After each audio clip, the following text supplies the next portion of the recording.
All right, what's poppin', nerds and virgins?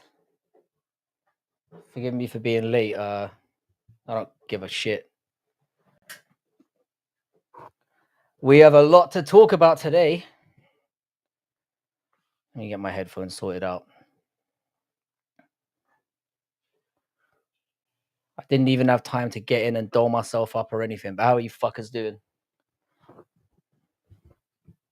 What is good? Oh,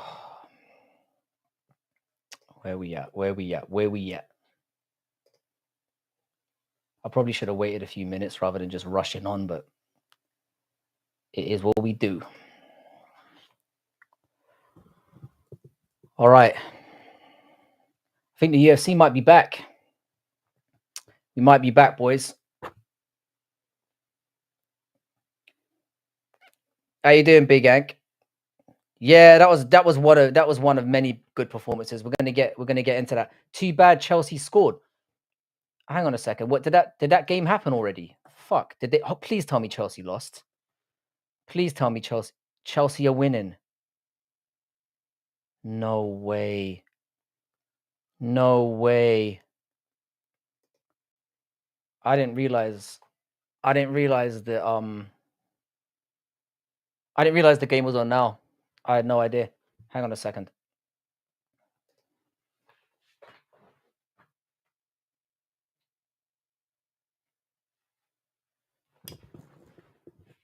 I mean, it wouldn't have affected me coming on anyway, but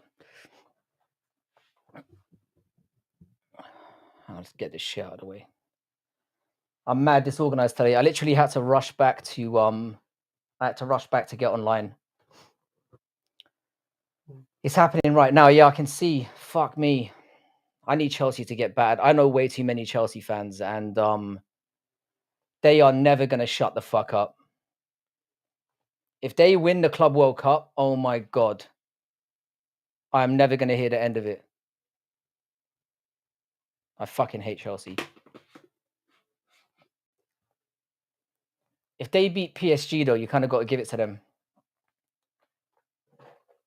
It's amazing how many of you degenerate American gambling fans are into the football now.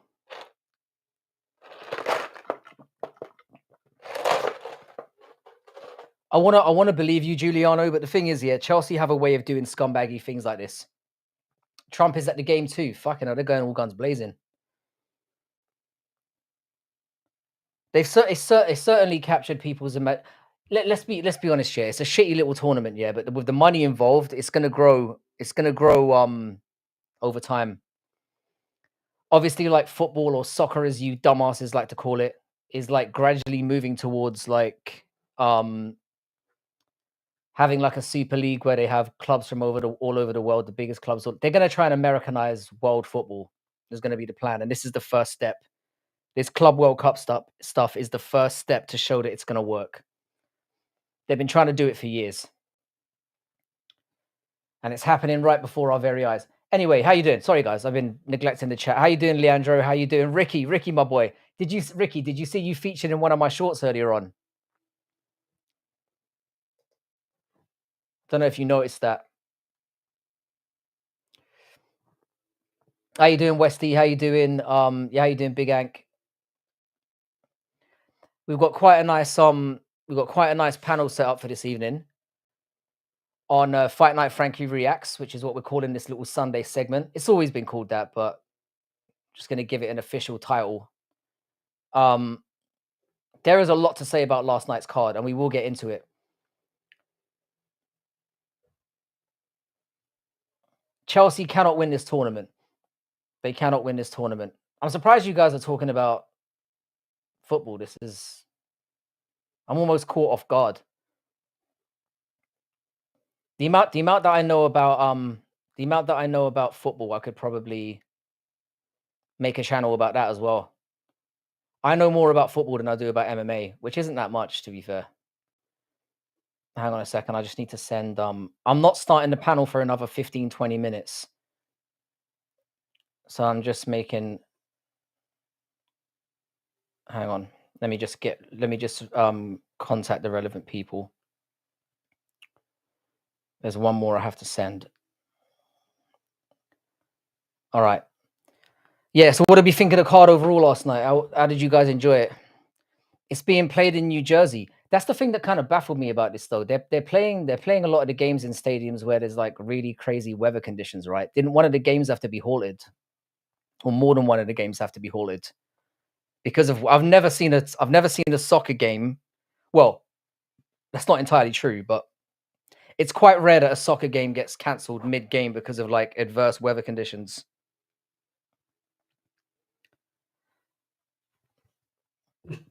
Yeah, I wouldn't mind doing some soccer content. I'm not calling it soccer. Stop getting me to call it soccer, you disgusting American bastards. It's football, yeah? That shit you play in America where you throw a fucking pigskin around, that should be called handball or pig throwing or whatever you want to call it. Don't stop trying to gank our shit all the time, yeah? This is what I'm saying about American scumbags here. All you do is you take shit that's already been invented and then you try and make it your own. Why have I got this? All right. Why is it in New Jersey of all places? You see, my chat's already going off. My WeChat group's already going off of all the Chelsea fans sucking their own cocks. This is going to be bad for football if Chelsea win.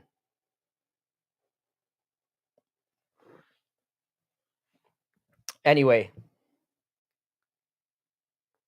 yeah, Luka Modric is in Milan now.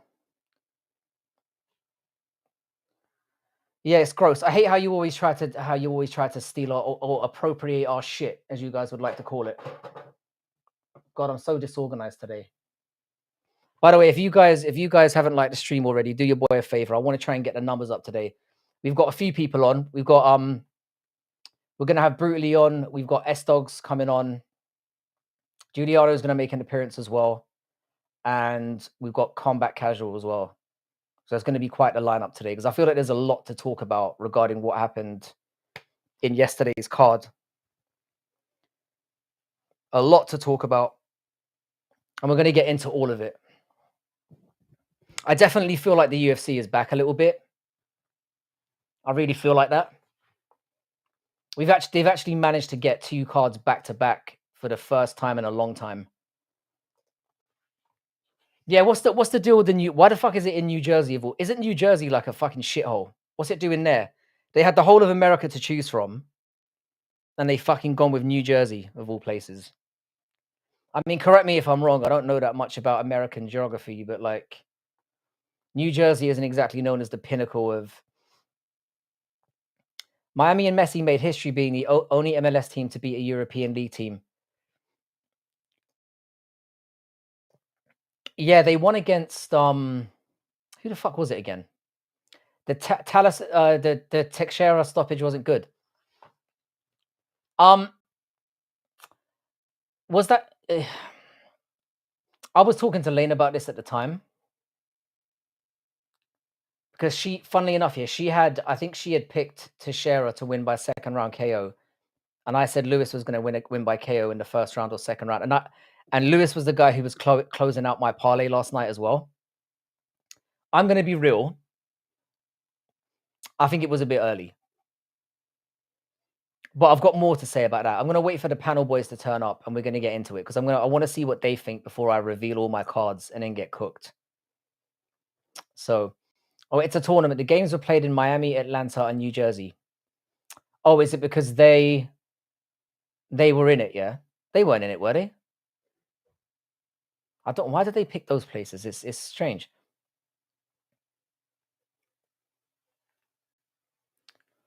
I'm gonna be keeping a close like side eye on it because I have my worries. One moment. I would not be able to stomach. They're 2-0 up. Oh my god. Oh my god.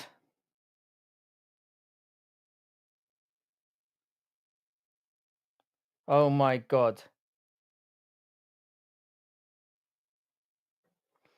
Right, I'm just gonna ignore this for now. Sorry, I'm all over the place today. I cannot believe it. How you doing, Paradox? Was good, bro. R.I.P. Belanga. How you doing, Reload? Sorry, I'm waking up now. I'm waking up. It's been a long day. It's the MetLife Stadium because it has a potential 82,000 seats and is a few miles from the major New York airports. I mean, I can see the logic in that to some extent, but I mean, America has loads of big stadiums, right? Why did it have to be there?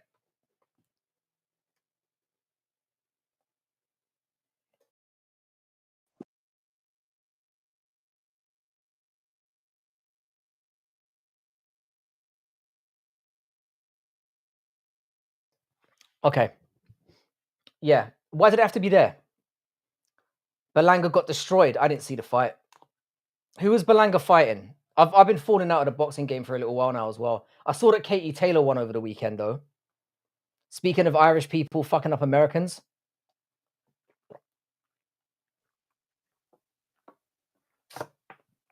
Finally put an end to that fucking so-called beef. It's a weird one because what do you do about Tedderson getting up using the cage? Yeah, I mean, that's something that I was going to bring up as well.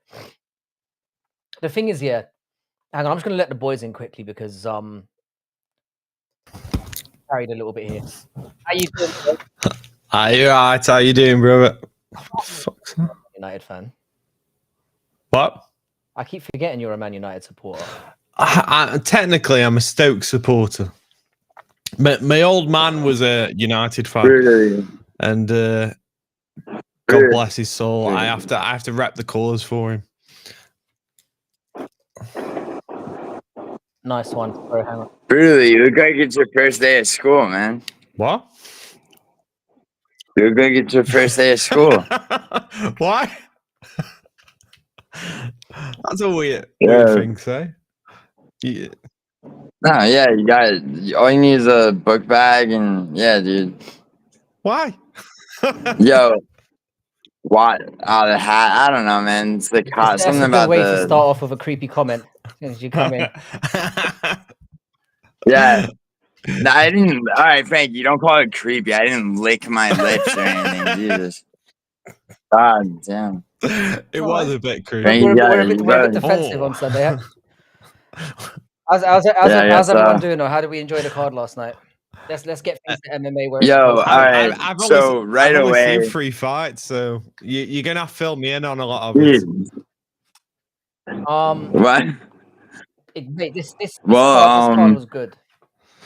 It was good. It was good. Yeah, it I was saw good. the main fight. It was good. How many? I 12. saw Lewis versus Teixeira. I saw Thompson versus Bonfim, and I saw Nate the Train get fucking boshed around. Yeah. He actually, dude, he made it competitive. It was a third, and then Shari just said, like, nah, today. Like, I don't trust these judges. He just fucking, yeah, just finished them. But you were just right away, Frankie. You were talking about the stoppage in the main event. It was some bullshit. Shut up. So I'm assuming you had big bank on Teixeira then. Well, I mean, sure, but I mean, I actually didn't lock him because he, I mean, frankly, wasn't tested enough.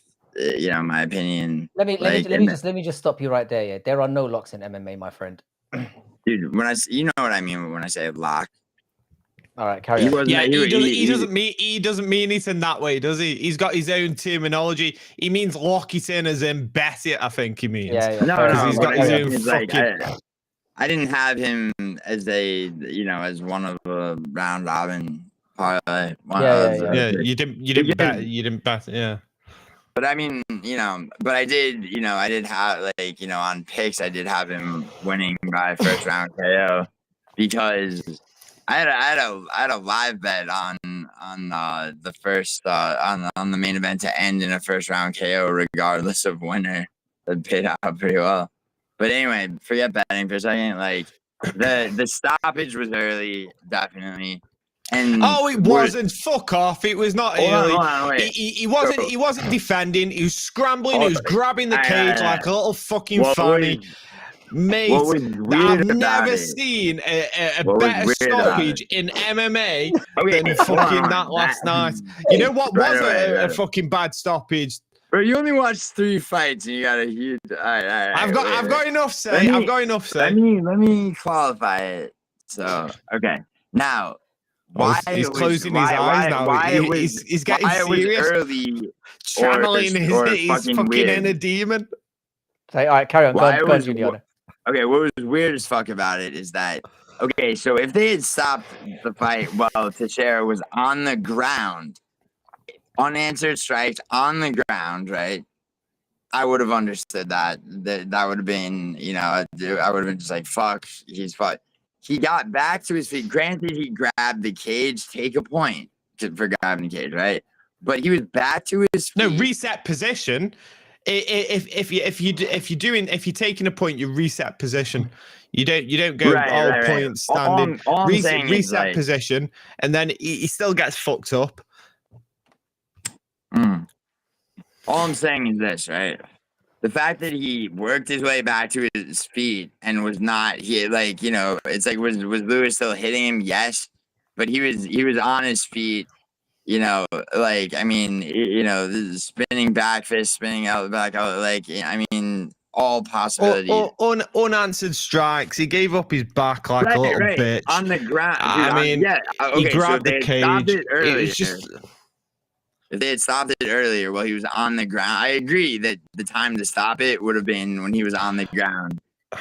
Like if you don't stop it then and stop it when he's back on his feet, it's fucking bizarre, dude. It's no, I get what you mean. I get what you mean. Yeah, but What do you think? What do you think, Idaho? First of all, I'm not built for this sleep deprivation shit. Yeah, dude. Yeah. Last time I saw Idaho, watched fucking K1. Yeah. Then I watched Thai Fight League. Dude, so. That main card of Thai Fight, yeah, I like got it in his stream for the main event of Thai. I will be watching that promotion forever. I probably went to sleep 4 hours ago. Jesus. So, anyway, but I think the stoppage was early. Sorry, brutally, but it's not like agree. It is early. I just like winding that little prick up. I just like winding him up. It was an early stoppage. Even Western it's not like Western. If that fight would have continued, Taliesin Teixeira would have won the fight. Like he was on his way to getting fucking splattered. You know what I'm saying? Yeah. I wasn't expecting Derek Lewis to start so fast because I was like, yeah. I think he had to. I think he had to. When his eye got injured, I think he thought, I'm compromised. I've got one shot. Just swing and fucking go for it. Well, wait, his eye got injured? Yeah. He couldn't see. Also, Teixeira starts all of his fights like rushing people. He punched him and then thumbed him in the eye. Oh. Yeah. And then he was compromised, so he just started swinging like a fucking madman. Maybe I gotta get glasses like you, brutally. I'm sorry. Fuck. I mean, it was fucking obvious. Like the commentators were all screaming. He was like, I thought he was faking him out a little bit. You know, I thought he was faking him out a little bit at first. You know, when he started rubbing his eye and then swinging, I thought he was like trying to sucker him in and play possum a little bit. Dude, did you see anyone see the interview with Lewis where he talks about how he cheats? It was super fun. Oh, yeah. Like, you've seen that? Yeah. I mean, there you go. Like, but also, I think cheating is acceptable if it's funny and if it's someone we like. That's what we've learned about being MMA fans. I mean, sure. Also, I think Lewis's game plan was to counteract the way Teixeira fights because I watched both of Teixeira's LFA fights and obviously Contender Series and the Tapa fight, right? The way he fights is he comes out and just rushes people with strikes and backs them into the cage. So Lewis, I mean, you know, to avoid that, you know, and not end up like, you know, how Pavlovich did him, like, you know, it seemed like Lewis's game plan was to counteract the, you know, Teixeira and do the exact same thing. I don't think there was much of a game plan about any of that fight. If I'm being serious, like I think I don't it was know. just, I like, mean, Derek Lewis makes it look like he just swings like a dumbass, but like he's a little bit more intelligent with fight IQ wise than it appears a lot of the time.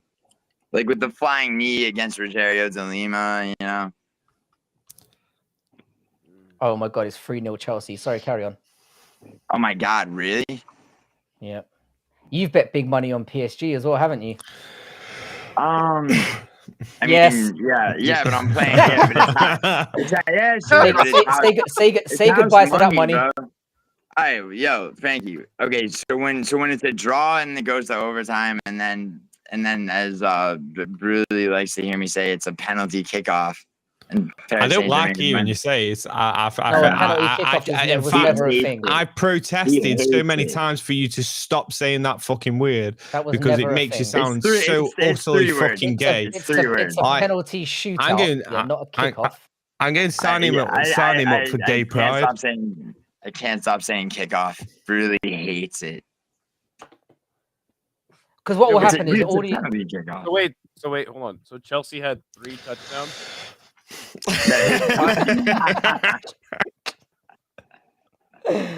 Oh, fuck it. All right, sorry, carry on. All right, yeah. So I'm kind of in agreement because I had Lewis on the last leg of my parlay, and when he hit him with that left, I thought it was over. Anyway, when he dropped him with that first left, I thought he's fucked.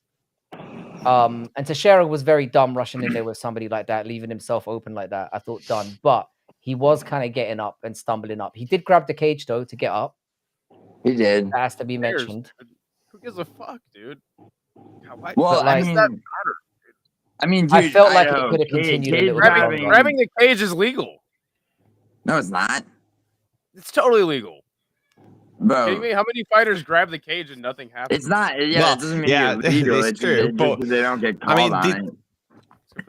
They either need defining to make it fucking legal, or actually start doing something about it because it is a bit of a joke. We've talked about this before. I think automatically a point should be taken for a cage grab. So just quit. Yeah. Yeah. The point doesn't bother me as much as position. I think you should give the fighter who so like for example in that scenario, Derek Lewis should get the position, either ground or standing. They should get the say. Do you want it standing or do you want it on the ground?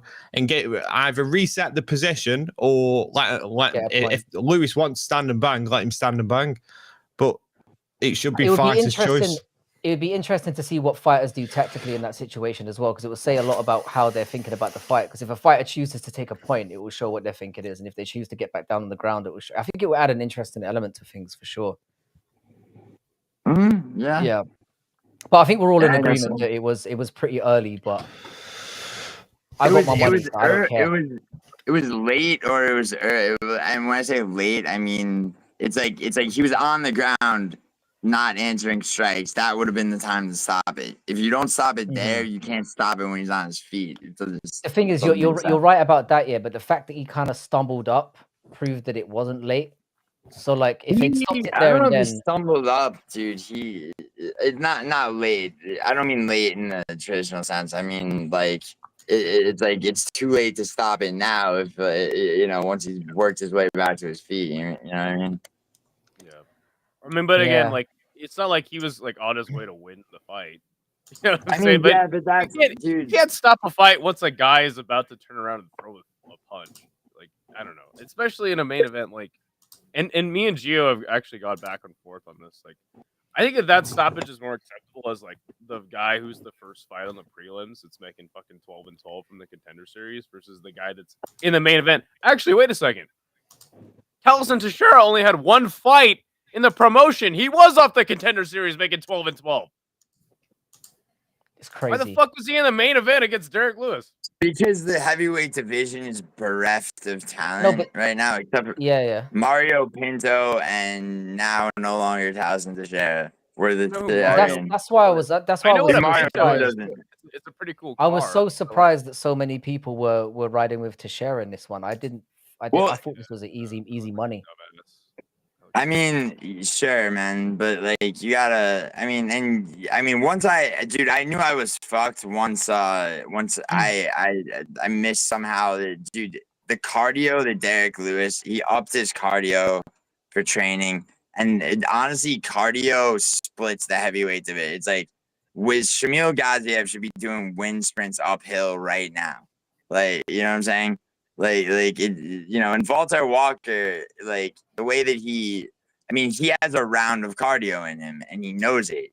So he fights like that. It's only a matter of time before, like he rushes somebody who just is too powerful, like you can't bank on, It's very hard to have cardio when you're that big.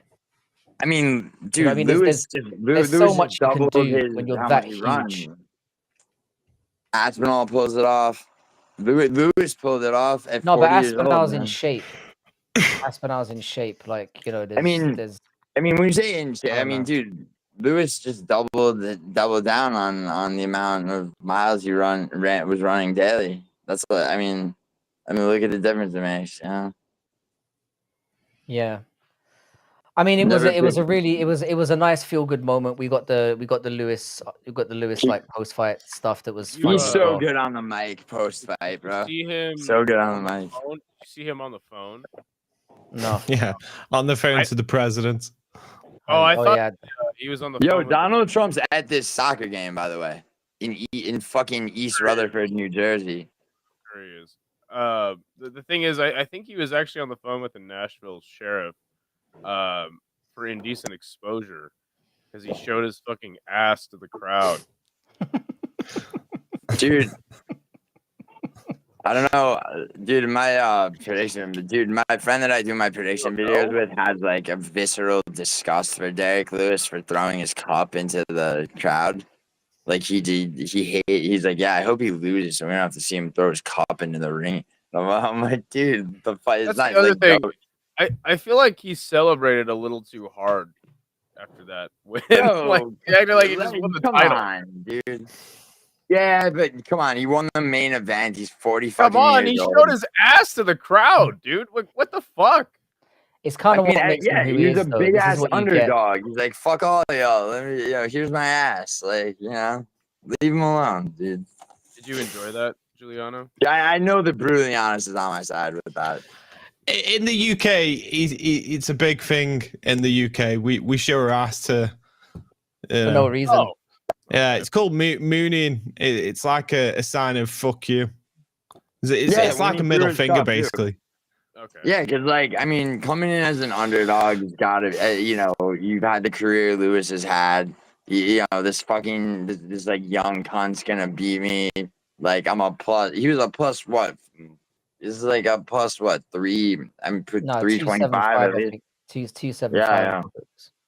Yeah, around that now. Which is mad. I don't know where they got those odds from. We get this every now and then. It was like when we had Poirier versus Saint Denis when he was a plus 200 underdog.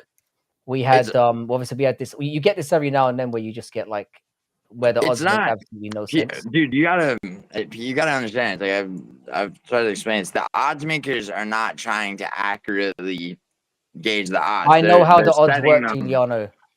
All right. So but you say you don't understand. It's like they're doing it. No, because when they open like that, because surely there would have been a lot of people that would have thrown money on Lewis as well, just because.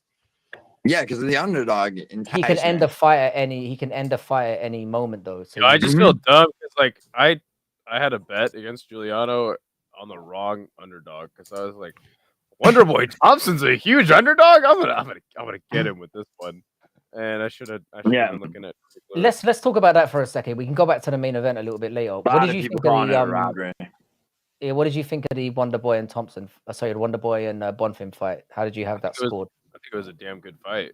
I thought you could have made a case for a Wonderboy, but in the end, I thought that Bonfim probably got it done. But I thought that it was relatively close. But I did have Bonfim by the time it was all said and done. Yeah, I have a problem that his nickname is still Wonderboy when he looks like a fucking old man. It creeps me out a little bit. Like he's got grey hair. He's 40 yards, and we're calling him Wonder fucking Boy. And I'm thinking, you come hear on, man. DC say it's like that's Wonder Man. Yeah. It sounds worse when it's Wonder Man. To be fair, sounds even more. Yeah, It it's a bad nickname. It's a bad nickname. It hasn't aged well, that nickname. But in terms of Wonder Boy, how many fights has he got on his contract? I think he's got one more. Know. Because my God, the game plan for beating Wonder Boy is just the blueprint's just there. It's just. You think so? I mean, he kicks defensively, which is actually he has a very rare style. Actually, I mean Buckley turned it up in the third round against him. I mean, nobody but Shavkat's ever gonna submit him. I don't think, but I mean, below, like, you know, I think that, so first of all, it's like, a lot of people are saying it's a robbery, people whose opinions I respect from YouTube and otherwise. So I need to rewatch that fight because, I mean, I had it for Bond Team easy. Like, I was shocked that it was even a split decision. And so, I mean, I need to rewatch I think you can make a strong case for, I think you can make a strong case for Wonder Boy. I think it was one of those ones where, like, a lot of people call robbery when, they think somebody won. It was a close fight. I think that calling something a robbery where like at least 2 of the rounds were competitive, or even honestly, like, I don't know. I think even if one of the rounds was competitive and the other round wasn't a blowout and you call it a robbery, it's like, no, a robbery is when somebody won 3 rounds clearly and they gave it to the other guy. Yeah. The problem is in MMA fans use the word robbery because the guy that they wanted win has lost. And you don't tend to get that in boxing as much, but in MMA, it's very much salty fans. Oh, it's a fucking robbery. Oh, yeah. It's overused as hell. It is overused in MMA. And then it diminishes times when there are genuinely really bad robberies. Like when you had like Kai Tarafats and Al-Bazi, for example, when that was like that's a great 4-1. example. There was one like, that's a robbery.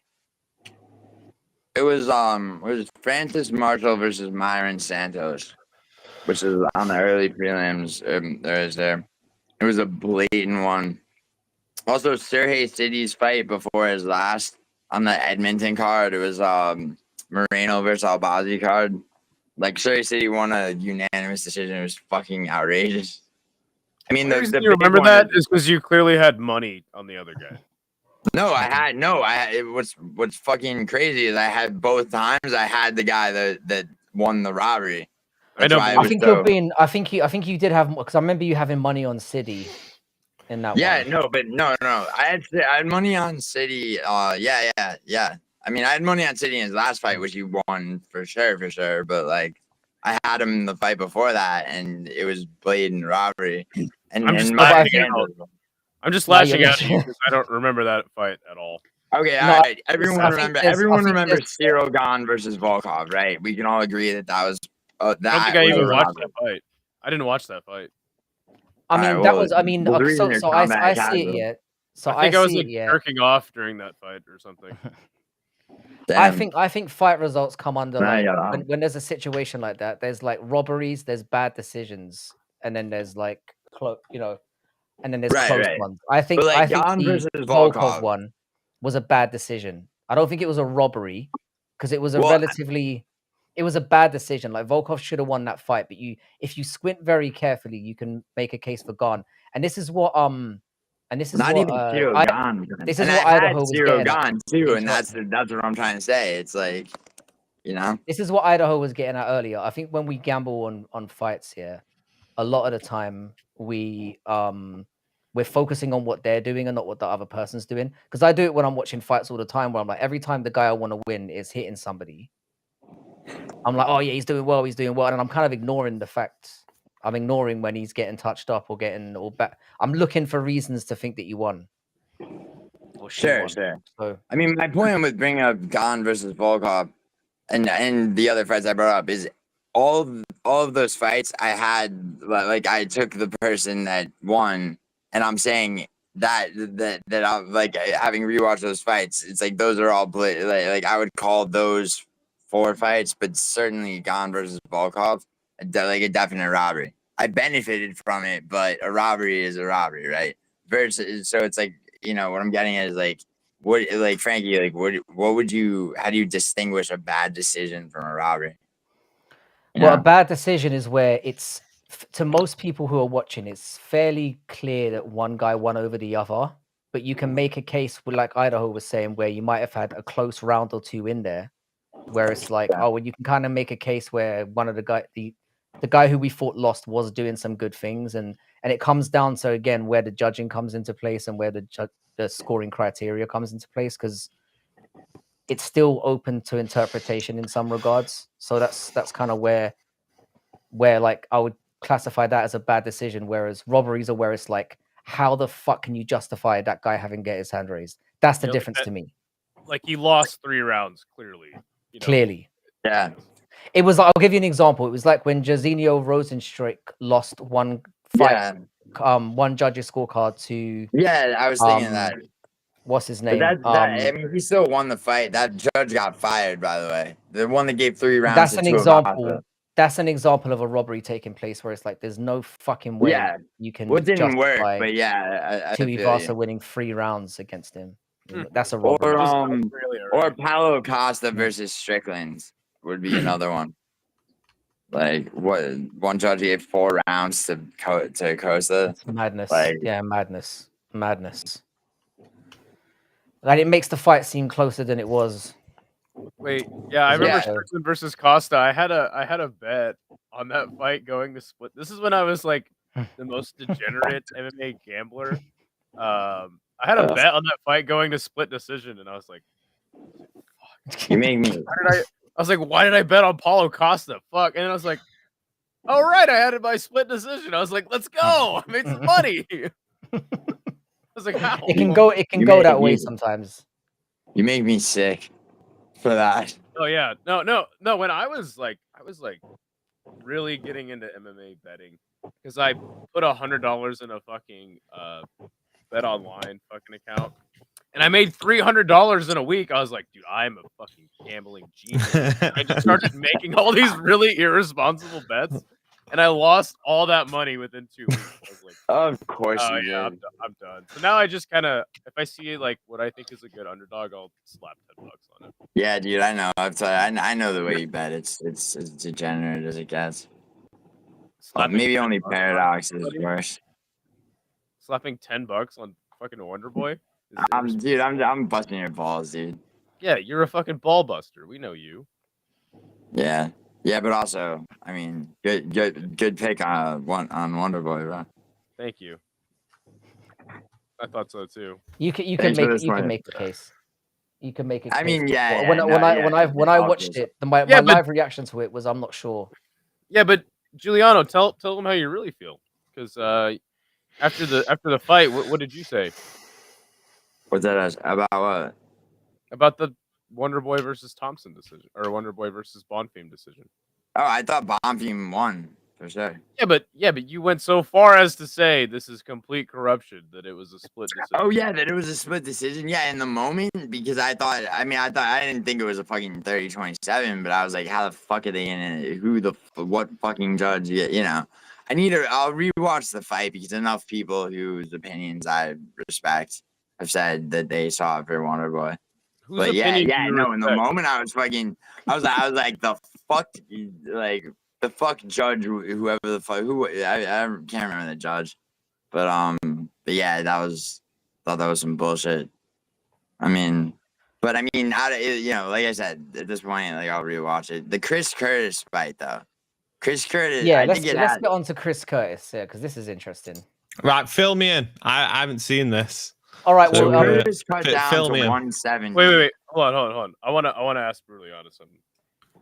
When you heard Chris Curtis was going to fight Max Griffin, what was your initial thoughts? My initial thoughts were... No, I'm talking to brutally honest. My initial thoughts were, Max Griffin can't hurt anybody, okay? Chris Curtis is going to win by decision, but, like, Max Griffin's going to look pathetic trying to, like, break through his guard. When I learned it was at 170, I was like, what the fuck is Chris Curtis doing at 37 years old, cutting down to welterweight? That's great to for the know. person. But I was actually asking brutally honest because he didn't watch the fight.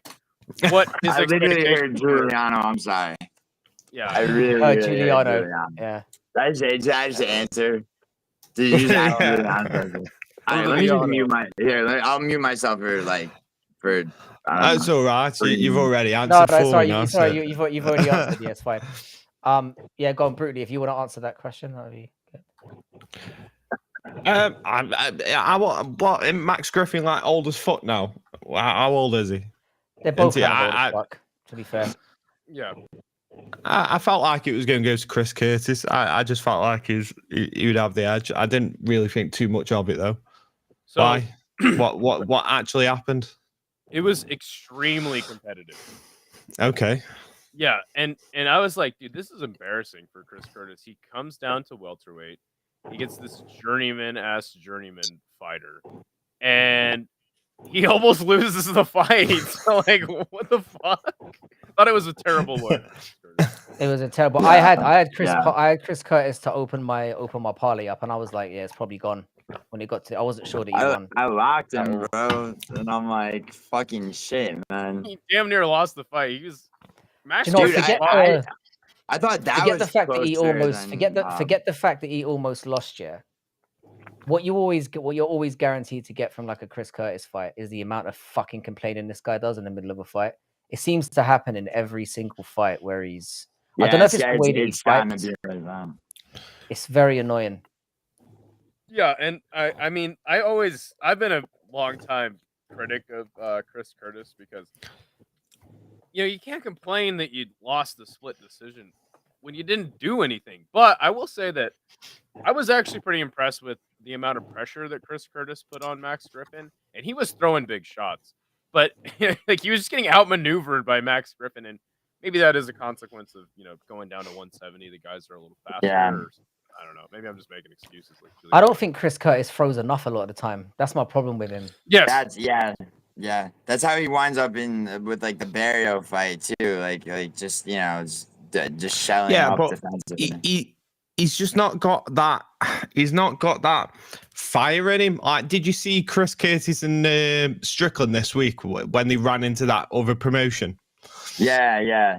That was fucking Curtis goes up, try and shake his hand, go, and Strickland's just like fucking firing shots off at him. Nah, I think that kind of shows what kind of guy you are, who's going to pull the trigger and who's not. Like, yeah, you've either got it in you or you haven't. And I just think Curtis, he just hasn't got that. I think he shows glimpses. Fire. I think he shows glimpses of being very good. Like I kind of like the Philly show as like a style of defending yourself. I think it's nice, but I think he's too busy thinking about that a lot of the time, and he's not as much on the front foot as he could be. He sets himself up for split decision losses every single time he fights. Every single time. He's gotten lucky, dude. He's let's see, his last 3 fights, right? There's been split decisions, and he's won. And he's usually on the I think he's usually on the wrong end. He lost to Brandon Allen. Yeah, he won Barrio. He's lost a few because he was whining about it all the time. He was always saying, "I'm always on the wrong end of it." Like he was always bitten. It's like, have you seen the way you fight, bro? Like, you're what? Bringing it on. He's only lost one split to one back in 2016. Has he? No. Yeah, only one split decision. Brandon Allen in the main event of. And then he won the Baloo by split. He won Barrio. He won last night. And then he's lost the decisions unanimous. So Chris Curtis is, I like to give him the business because he's a fucking complainer. His career arc is like certainly very interesting, is it not? I mean, it is, yeah. This guy was what happened on the PFL? Didn't he? Wasn't he like out of a tournament? And then, like, they called him, like, the same day because somebody fell out. Yeah. Oh, yeah. Hold on. He's had he's probably got one of the most credentialed, like, out of the UFC careers before he got there, if you know what I'm saying. He arrived in the UFC so late into his career. I think he was like 30, and then he comes in, and who did he beat the fuck out of in his Yeah. Was it in his debut? Yeah, it was crazy because like I think he was losing a lot of the fight. Bill And then Hawes first all of a round, sudden he just turned it around and knocked Phil Hawes out. And this was when yeah. Phil Hawes was actually had some gas in the tank. Yeah, see, that's how Chris Curtis used to fight. Is he would be defensive like that, and then but he'd be looking for the opening, you know. Like and yeah, dude, he knocked Brendan Allen out like in their first fight. Knocked out. It was the Brendan Allen one I was thinking of because I think everyone was expecting Brendan Allen because Brendan Allen was kind of on like a 5 or 6 fight win streak at that point. Yeah, and then Sean Strickland knocked Allen destroyed him. Yeah. Yeah, that was dude. He's had some good wins, but yeah. Hermanson beat him first in the UFC, and then what? Hermanson kind of punked him too. It was kind of yeah. And Gastelum, the Gastelum fight was annoying, dude. I remember that. Yeah. But yeah, I mean, I don't get the fucking cut to 170. It's just like, I don't either. It's weird. It's like following. Has he ever fought at 170? No, he has. Yeah, not in the but not in a not long in the UFC. time.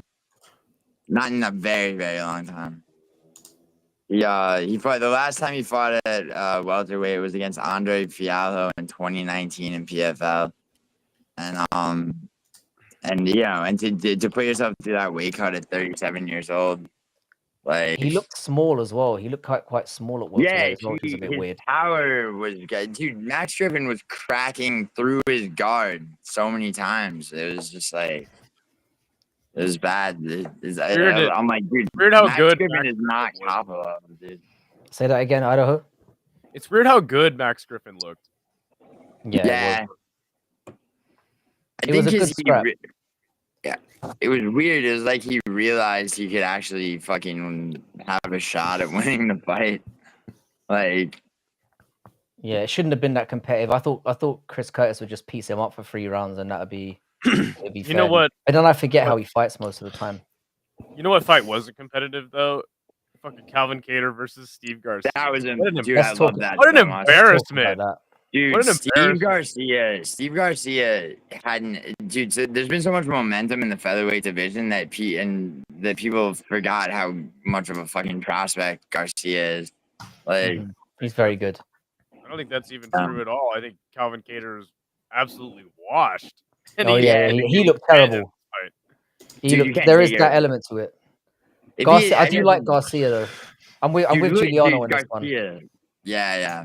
Wait, so Garcia is really good. You said people forgot how much of a what I'm saying is that, like, dude, people were like, talk to a few people, right? And it's like, people are talking about, Gene Silva, this guy. I mean, and yeah, of course, right?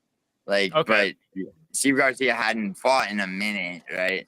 And so he was kind of like the featherweight division's been turbulent because Taperia moving up, and then Volkanovski's champion again. And then, Yair Rodriguez, everybody's outraged that he even asked for a title shot. But you got Movsar, you got fucking, you got Gene Silva getting closer and closer. And then, and Steve Garcia had been sort of not inactive, but, he hadn't fought in a minute. And then, it's like Steve Garcia is in the fucking conversation. Yeah. No, that injury really derailed him. I feel like heading into the fight though, I didn't have a hope or a prayer for Calvin Kattar. Like I will admit that like in the 3rd round he kind of like came alive and started actually throwing punches. But it's just like I don't know why the most prevalent example of this is Tyron Woodley. Like when you knew he was washed, like he would just not throw punches. And that's kind of what I'm seeing out of Calvin Kattar right now. Like the guy just doesn't throw anything. He just lets himself get beat up, and that's it. If he gets knocked down, punching bag. The thing is, I kind of agree with you to an extent, yeah. But who was Kattar's fight before? He fought Giga Chikadze and put in a really good performance. I think part of the reason why he looked so horrible last night is because Steve Garcia looked really good. Like he was pressing forward a lot. He's got that range. He uses a Yeah, because think about his range is very very tricky to deal with. To be fair, the Giga Chikadze fight was the one right after Max Holloway. Yeah. Historic ass whooping on him. And then he Yeah. kind of did the same thing to Giga. It was kind of weird. Like Yeah, that's what I'm saying. So down the whole fight, but that was so he has shown that he's got like there's still something there despite the that was injury. 5 fights ago though. Yeah, that was years ago. What was the fight he had before this one? it was Yusuf Zalal, and he looked way better. He almost finished Zalal in the 3rd round, dude. He cracked him hard. He had him wobbled, and Zalal was up 2-0. Yeah. I mean, I just think it's weird to watch him just not do anything for 2 rounds, and then all of a sudden in the 3rd round he starts like he's like, oh shit, yeah, I'm actually in a fight. And I think I think that's a really good indicator of like this guy is washed. It's done. Yeah, he's done.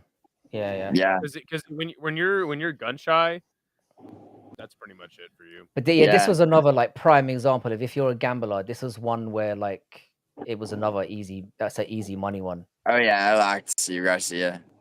Lock. Well done.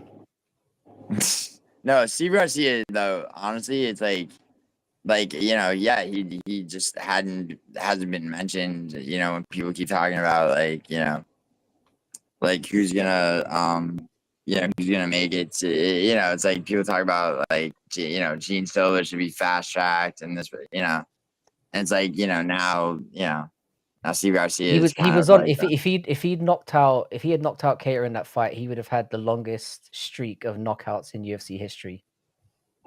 If Garcia had won by knockout. Yeah, but I feel like you're kind of overrating like who he's beat.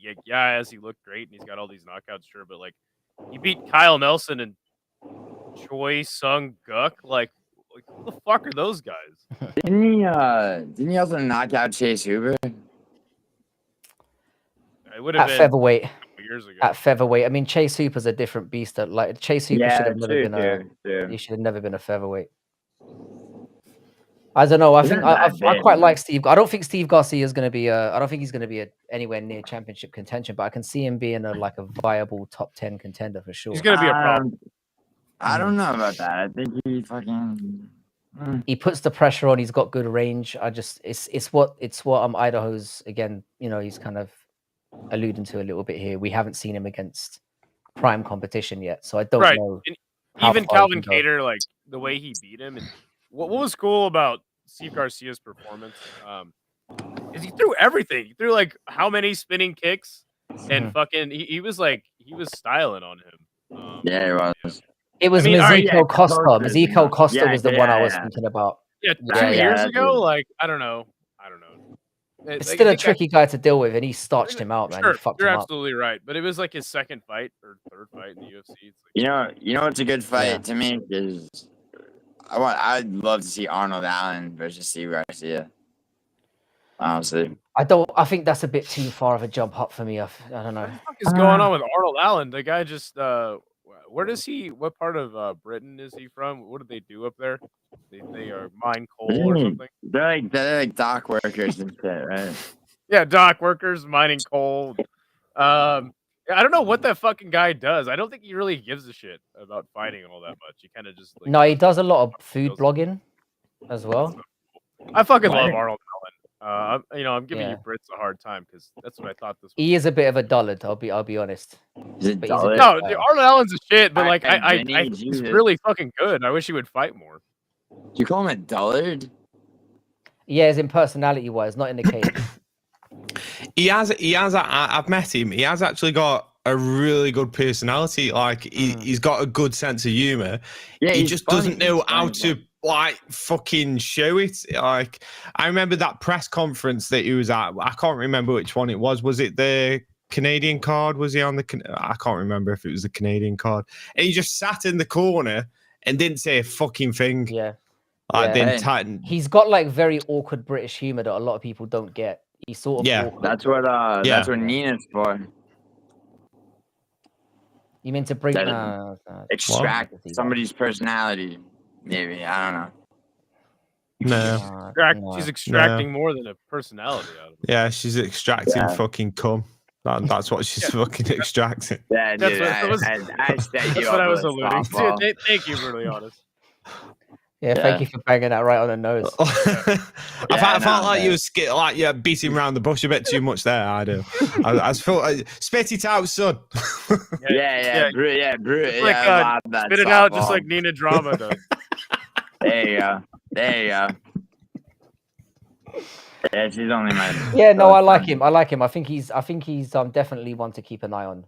It's more as well just because of I tend to get behind fighters who first have like an asset like range that really works well, but also somebody who puts a lot of pressure on and mixes things up a bit. I like people who come to fight. Oh, and Steve Paradox Garcia is comes right. to fight every time. Paradox is right though. I mean, about Emmett would be a good next fight for him. I think he mentioned Emmett. He mentioned Emmett in his post-fight speech as well, or his post-fight thing. I think that would be a banger. So fucking awesome, dude. I fucking love this division. I think that like lightweight, featherweight, and bantamweight they trade off. From being the deepest division at times, because like the number of fucking 40th featherweights are gonna give you a tough fight. You know, such a great division. Yeah. It is a great division, yeah. It's one of the best. It's just kind of lacking in name value at the moment, but in terms of quality fighters, it's one of the best divisions. I feel the same way about. I'd put flyweight in there as well. I think flyweights are skilled. Somebody said this, and I don't remember who, but somebody was like, "Dude, here in the next like 5 years, I think flyweight's going to be the deepest division," and I can kind of see it, dude. I mean, you got guys like Joshua Van, and I understand he's put in so much work. In the last year, just like now he's the number one contender and like he's 23. You know, like, dude, how fucking sick is this division now?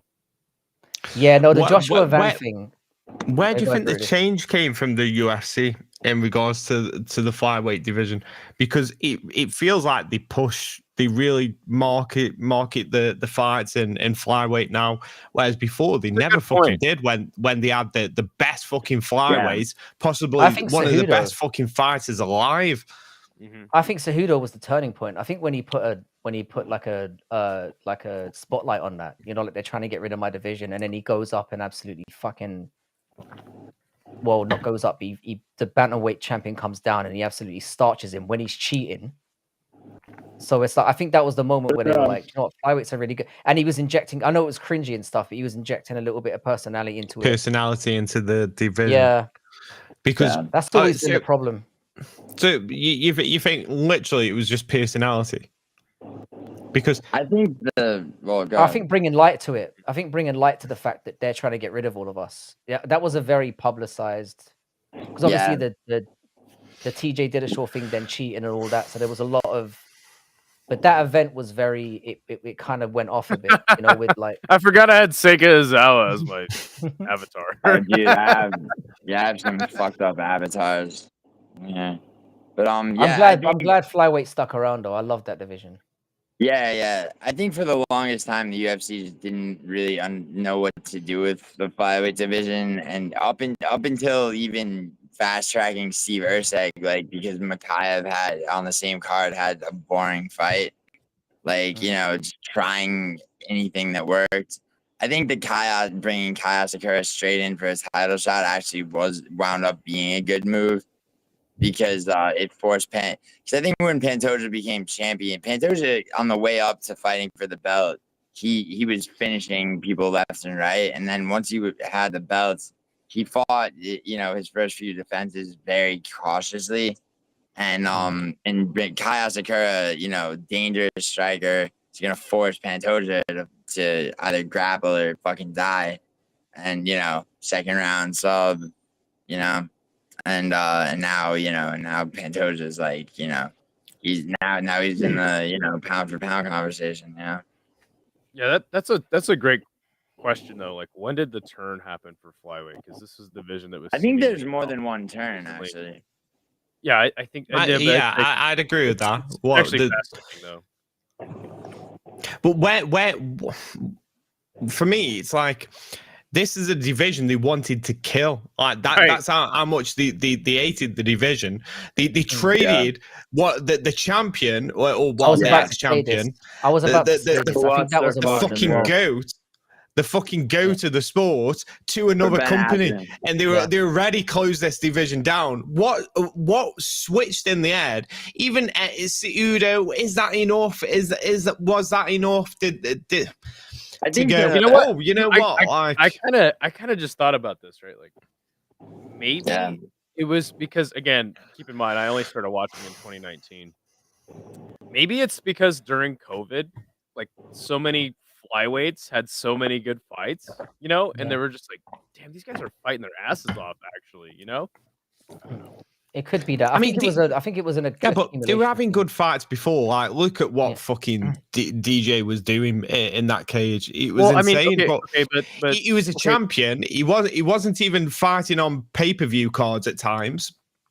But now you have, because I remember when I first started watching, you would get heavyweight fights on the main card regardless of who it was, and now we're getting heavyweight card openers like Mo Usman and fucking name other random heavyweight, and we're actually getting flyweight fights featured higher above up the card. heavyweight matches. Yeah. So I think that just some of the other divisions, like, they kind of finally have realized, like, light heavyweight is trash, heavyweight is trash, middleweight's hit or miss. Yeah. Have they finally realized that flyweight is probably one of the most skilled divisions there is, and the guys and the talent in that division is so deep that it's better to put a flyweight on the main card than a fat fucking heavyweight with no skill, because the fat heavyweights are going bang anyway. So put them on a prelim. The ones that might get in, like, you know, make it fight of the night, or the flyweights when you've got the crowd injection. Like, look at Joshua Van. He is driven by the fucking fans. He is driven by the fans, and that is if he was fighting on prelims and in fucking Apexes, would he be the star that he is now? I agree. I think, I mean, also though, it's like, Joshua Van came along when he came along. I think, you know, I think a lot of it just has to do with, like, you know, it's like, you know, so, like, I mean, you know, Demetrius Johnson was still doing construction when, you know, well, he was a champion, you know. It's like, you know, now that like, so it's like, it's a mix of things, I think. I mean, and then the Joshua Van thing is an example of what you can achieve when you just say yes.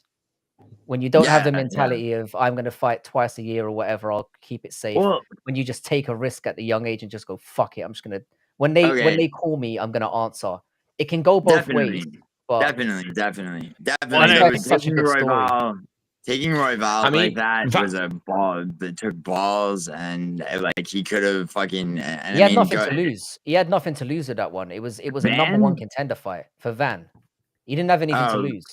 Sure. Royval. That's why it was so smart. Rather than go, do you know what? Maybe I'm not ready for it. I'll give it. I don't know if he had to have the nothing to balls lose, and just Frankie. take it.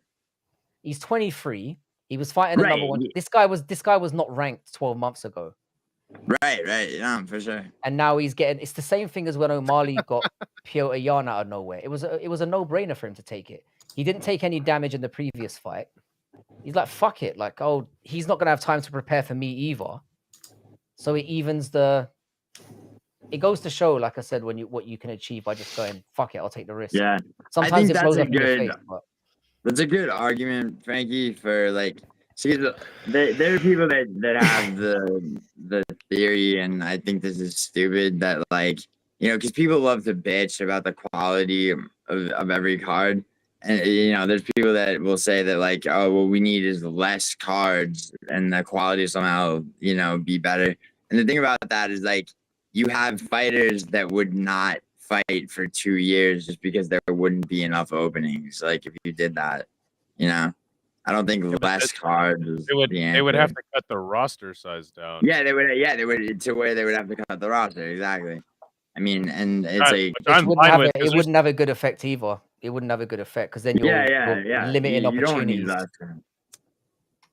I mean, yeah, but we just had Melissa Martinez as the opening fight. It's like, Yeah, I've watched every single. Hold on, Idaho. You had Fatima Klein as an opening fight, and Fatima Klein is like one of the 10% of women, on the UFC's like WMMA roster that actually are finishers and have exciting fights. She's up there, so it's like like you have to have people for her to fight. She fought a girl that I have watched all of her fights in the UFC, and I couldn't tell you one thing about her. I don't think that. I mean, she only had 2 fights in the UFC going into this, bro. Like, yeah, but it's like people are like, I don't think this person is UFC material. It's like, what does that even mean anymore? You know what I'm saying? Like, they just let anybody stroll in the place, seemingly at this point. Well, that kind of, do you know what? Can I say it? That kind of segues us to. I want to talk about Justin Taffa for a minute. Speaking of, because there was a lot of that. Junior Taffa. So they're both fucking interchangeable as far as I'm concerned. They should both bridge jump, hold hands and fucking bridge jump, dude. I had faith in Junior Taffa. Okay, cutting down to light heavyweight. He's been begging to fight at light heavyweight forever. He fucking, he's posting. Can I say he looked physically great? Like he was prepared for exactly. And it's like, for fuck's sake, dude, roll a jiu-jitsu class. Learn how to goddamn grapple a little. I think the problem with him.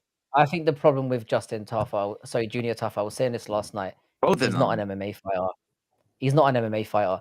I think if you could see him going off to like karate combat or somewhere and just fucking murdering motherfuckers. I agree. I think he's gonna get cut now, obviously, and he should. I think he's gonna go somewhere else, and he's gonna have like a Spaniard type attention put on him. I think he's gonna end up fucking people up. The thing about this fight is, first of all, when he showed up on my screen, it was like, did he have liposuction or something? Like, this guy looked like a completely different person. Like a completely different human. No, yeah, it's like, yeah. And in the first round, he did fucking awesome defending the grappling, because he got taken down a few times. Yeah. And I think he even I don't know, maybe a choke. He was in a really bad position and got out of it, which is. Yeah, I was so happy when that happened for like goddamn 15 seconds, and then just. No, it was awesome. I was like, damn, oh shit. Like, yeah. He's been working on things. I was like shit, he is very improved. And then in the second round, he didn't even try to get up from a takedown. I was like, shit. Bro, dude, he had a look on his face like, oh fuck. I waited till the end of the camp to wrestle. And he almost knocked out Tuco in the second round. Yeah, and that's what I hate about both of them is like, they both fought Muhammad Usman, right? And they both cracked him, right? Justin Taffa especially wobbled him to where if he had gone in for a second strike, it would have been over. And it's like, they have such heavy hands. It's like, just fucking learn how to wrestle. But now I don't care. Now I hope they're both dead right now. I hope something happened and they died. Like, Jesus Christ. Well, you hope they were in a car crash. No, not actually. I just hope there's crying. Oh, you pulled that back real quick, didn't you? Wow, he fucking died. Well, not really. Crying. Wow, Frankie. Goddamn. What did Frankie? Nobody heard that one. He was just talking about how, Justin or Junior Taffa, he did look improved for a little bit, but in the end, ultimately, it's the inability to get up from a takedown that really just. Yeah. I thought like when I saw him come back, it's like I said, I thought it was a completely different. I thought physically he was ready for the fight. I just stand by the point. I don't think he's an MMA fighter. I think there's too much. There's too much of a gap for him to close. I don't think, judging from what we've seen in all of his fights in the UFC, he's never going to be able to bridge that gap. Him and his brother are both really good kickboxers, but I was going to say that. Sometimes these because people are like, oh, kickboxing is the best base for MMA, and it's like, yeah, maybe. It's not. Like, dude, if you can't fucking defend a takedown, you're fucked. Like, this is exactly. what pissed me off. And I know this is like, I'm probably gonna get shit for this, but like, this is what pissed me off when like Justin Gaethje and Dustin Poirier kept losing fights in the same way, doing really well on the feet, And then the moment, like, you know, and Khabib and Charles are like, you know, some of the best submission artists like to ever fucking, you know, do the fucking thing. It's like as soon as they got their back taken by fucking, you know, Khabib or Charles, they're just like remember when remember when Dustin Poirier got taken down by Khabib and he kept looking at his corner like, what do I do? What do I do? You're just like, dude, come on. Like, it just some guys are so good at kickboxing, and then when they get taken down, they're just look like a fish out of water. It's like, dude, come on. But I guess that's part of the fun of it. I mean, you know, the thing about that, I mean, and you know, some people are that you get like an Alex Pereira who's like can transcend that but it only lasts for so long, you know. Yeah. Like if you don't, that's like, why. Like, it's like when people told me like, oh yeah, DJ subbed Rod Tang. It's like, and like the first round was fucking kickboxing, and the second round was MMA. Like, I do think he did pretty well in that first round though. Okay, but if he was clinching a little bit, but if GSP fought Bukaw, and the first round was MMA, and the second round the first round was kickboxing, and the second round was MMA, like, you think that fight wouldn't go exactly the same way? Like, come on, dude. You just stay away for one round, and then the second round comes, you shoot that takedown immediately, and you fucking get the sub. Like, come on. I wonder who thought of that dumb fucking rule set. Because, like you say, every fight it would go the same. Yeah. It would go exactly the same. It would be like, I'll stay on the outside, not go and engage. Yeah. Let time tick away. Oh, we're done. Right. Now you're getting fucked up. Yeah, exactly. Like now you're getting fucked up. Unless it was James Toney versus Tim Silvio, right? But yeah, Chatri. The crazy ass mind of Chatri Sityatog came up with this. Yeah. But I don't hate it. I don't hate it as a concept. I'll be as a one-off. I didn't hate it as a concept because of who those two guys are. Because the thing is, DJ's in that. The reason why I don't love that one as an example is because he did. Like I'm a big fan. It's one of the things I use as a Mighty Mouse is the greatest of all time type argument, because he did engage a lot in that first round where he did strike with him. He did make mistakes at time and clinch. You know, like he forgot what he was doing and grabbed and had to be separated certain times. But he was playing the game with him. So I think it was more of a, if he was running around the whole time, if he was running away from him the entire first round and then wait to the second, dragged him down and choked him out, I'd have been like, yeah, this was stupid. But the fact that he played in there with a guy who's fucking like, guys who know like Rod Tang is fucking unbelievable. Okay, but like, if that fight was a straight Muay Thai fight, like, he destroy him 100%. But it was the whole point of it was to show that he could, somewhat keep in there for a round and then get it to his domain. Like I said, if he was running around in circles or being like, no, I'm not going to get involved, which he could have done, I'd have been like, but I wouldn't want to see it on a regular. You're right. Yeah, in those situations, that's what they would do. I think that's a good point. Because he did do some circling, but it was intelligent, you know, like, and he did engage at certain times. I'll give you that. Yeah. But still, I maintain the fact that, like, example, if you did GSP versus Bukaw, it would go the same time. What if you? I mean, you know, the larger point is like, imagine Anthony Joshua versus Ngannou in an MMA fight. You know. Yeah. Like, you know, no, or if you did first round boxing, second round MMA, but it would be fucking. Ngannou would stay away from him, and then just grab him in the second round and fucking stick his balls in his mouth. That's how that would go. But no, I think as a general, I think it happened in more, and that's why it probably hasn't happened more since then. Like, it was more of a standalone. This works in this situation because of who they are. I mean, shit. Look at Muhammad Ali versus Antonio Inoki. Son, you know what I'm saying? That was all Inoki did was lay on his back, fucking Ali's legs up. I rate him for that. Paved the way for rising pre-show fights. I rate him for doing that. Oh yeah, 100% rate it. I'm like, UG. He's like, what? He's only got hands down on the ground. We go. I love it. Yeah. Dude, you think that after Ali versus Inoki, like, people had this same conversation? They're like, if you put Hulk Hogan versus George Foreman, the fight would go the same exact way, you know? I mean, dude, Yeah. MMA, yeah, dude, that and like a bunch of other shit like that, like eventually blended into MMA, probably, yeah. So Yeah. And yeah, this is a good example Bruce as Lee. well.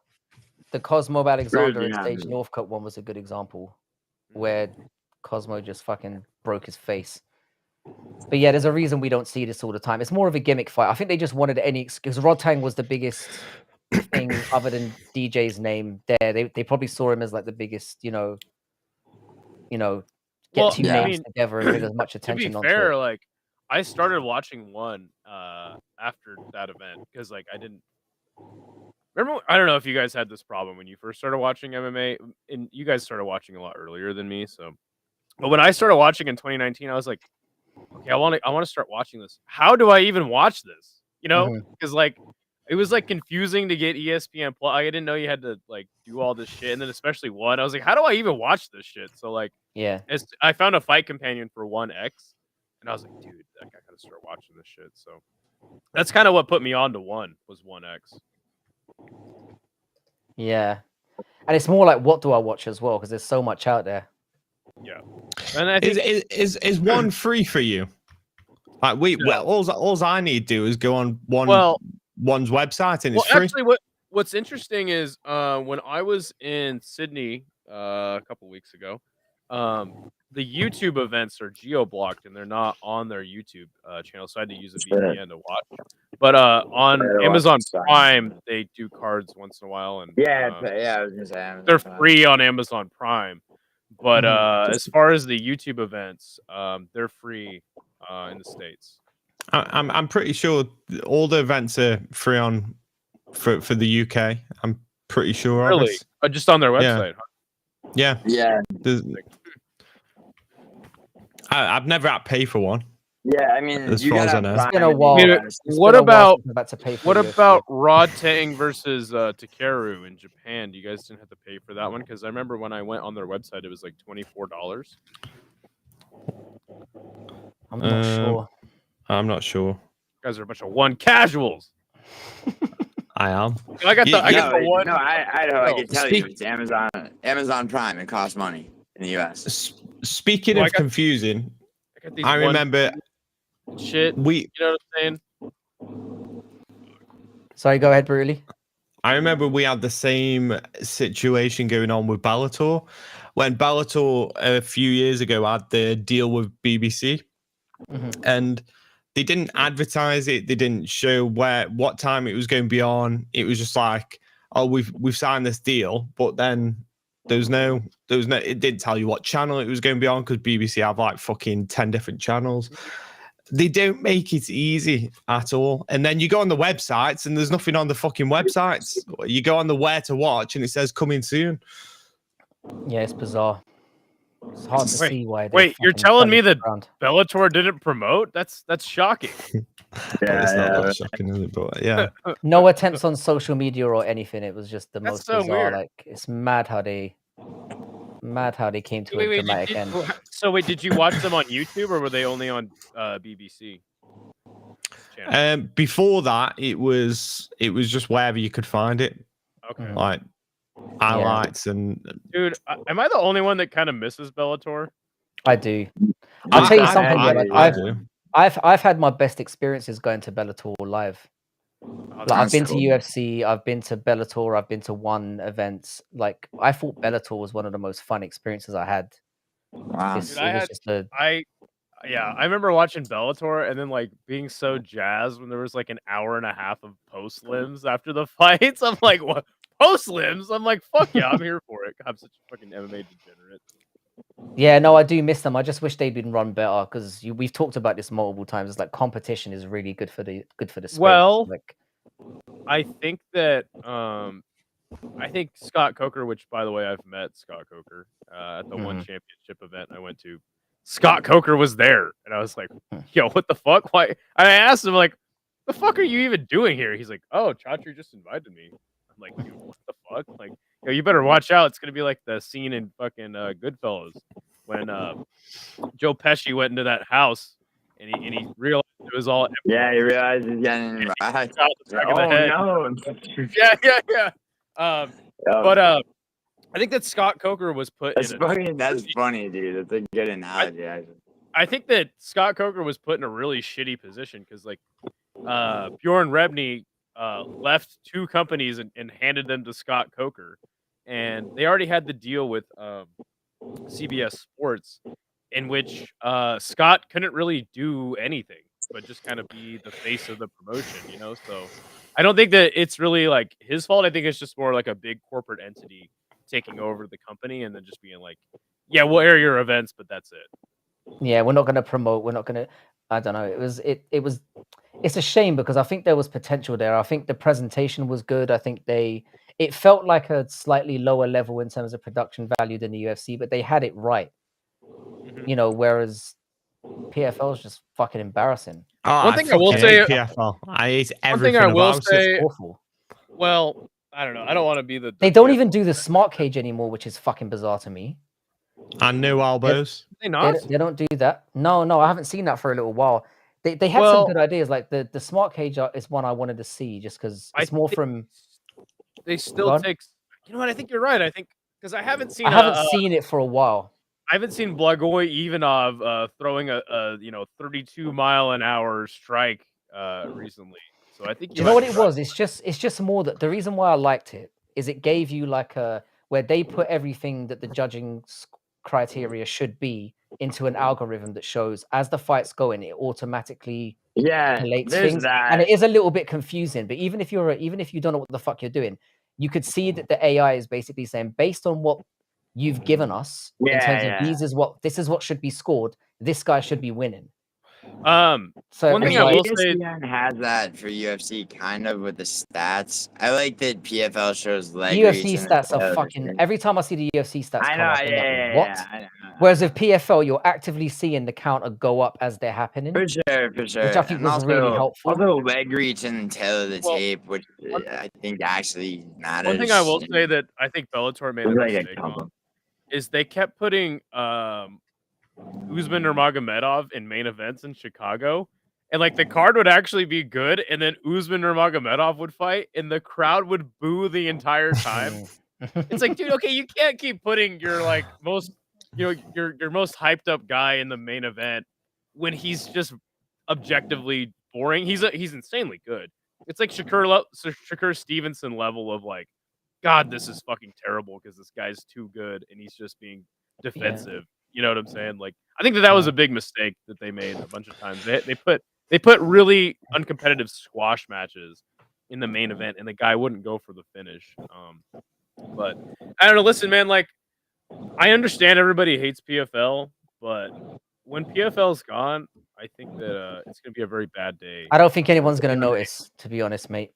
It's gonna be a bad. No, listen. It's gonna be a bad day for the. It's MMA. A bad day for the fighters. It's a bad day for the fighters, 100%, because there's another option that's gone. But they are it's a bad day for him. Yeah, it's gonna suck for Paulo Costa. They don't have a middleweight division. They don't have a middleweight division. What's going to happen? It's going to be bad. It's going to be bad for the North American MMA scene. It is not going to be bad for Europe. It's not going to be bad for Asia because we have got good promotions that are doing it right. That will stay around. PFL Europe. I mean, that's like the most. No, it isn't. Fuck off. In Europe, we've got plenty more. Fuck you. Fuck PFL. Right. You're absolutely right. I think that you make a great point. You're really. What do you? I don't know where North America goes. You're just going to have LFA feeding straight into the UFC. Come on. Tell him, brutally. This fucking guy tried to tell me that LFA is a major promotion, and it's not just the feeder league to the UFC. No, it's a feeder. Brazil it's the little fucking dick sucking Everything's promotion. A feeder league. Yeah, that's what it is. It's not Cage Warriors. It's like a leech. It's like a leech that like leeches on to the fucking. And you get good fights because you see fucking prospects. Please give me some attention, Dana.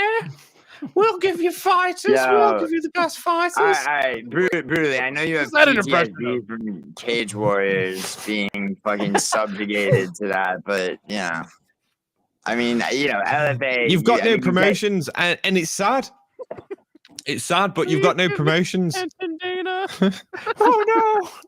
That's an LFA impression. Yeah, that's the inner voice you hear when you think of That's LFA. fucking awesome. I don't even know who runs fucking LFA. I just imagine he's just some fucking wet wipe.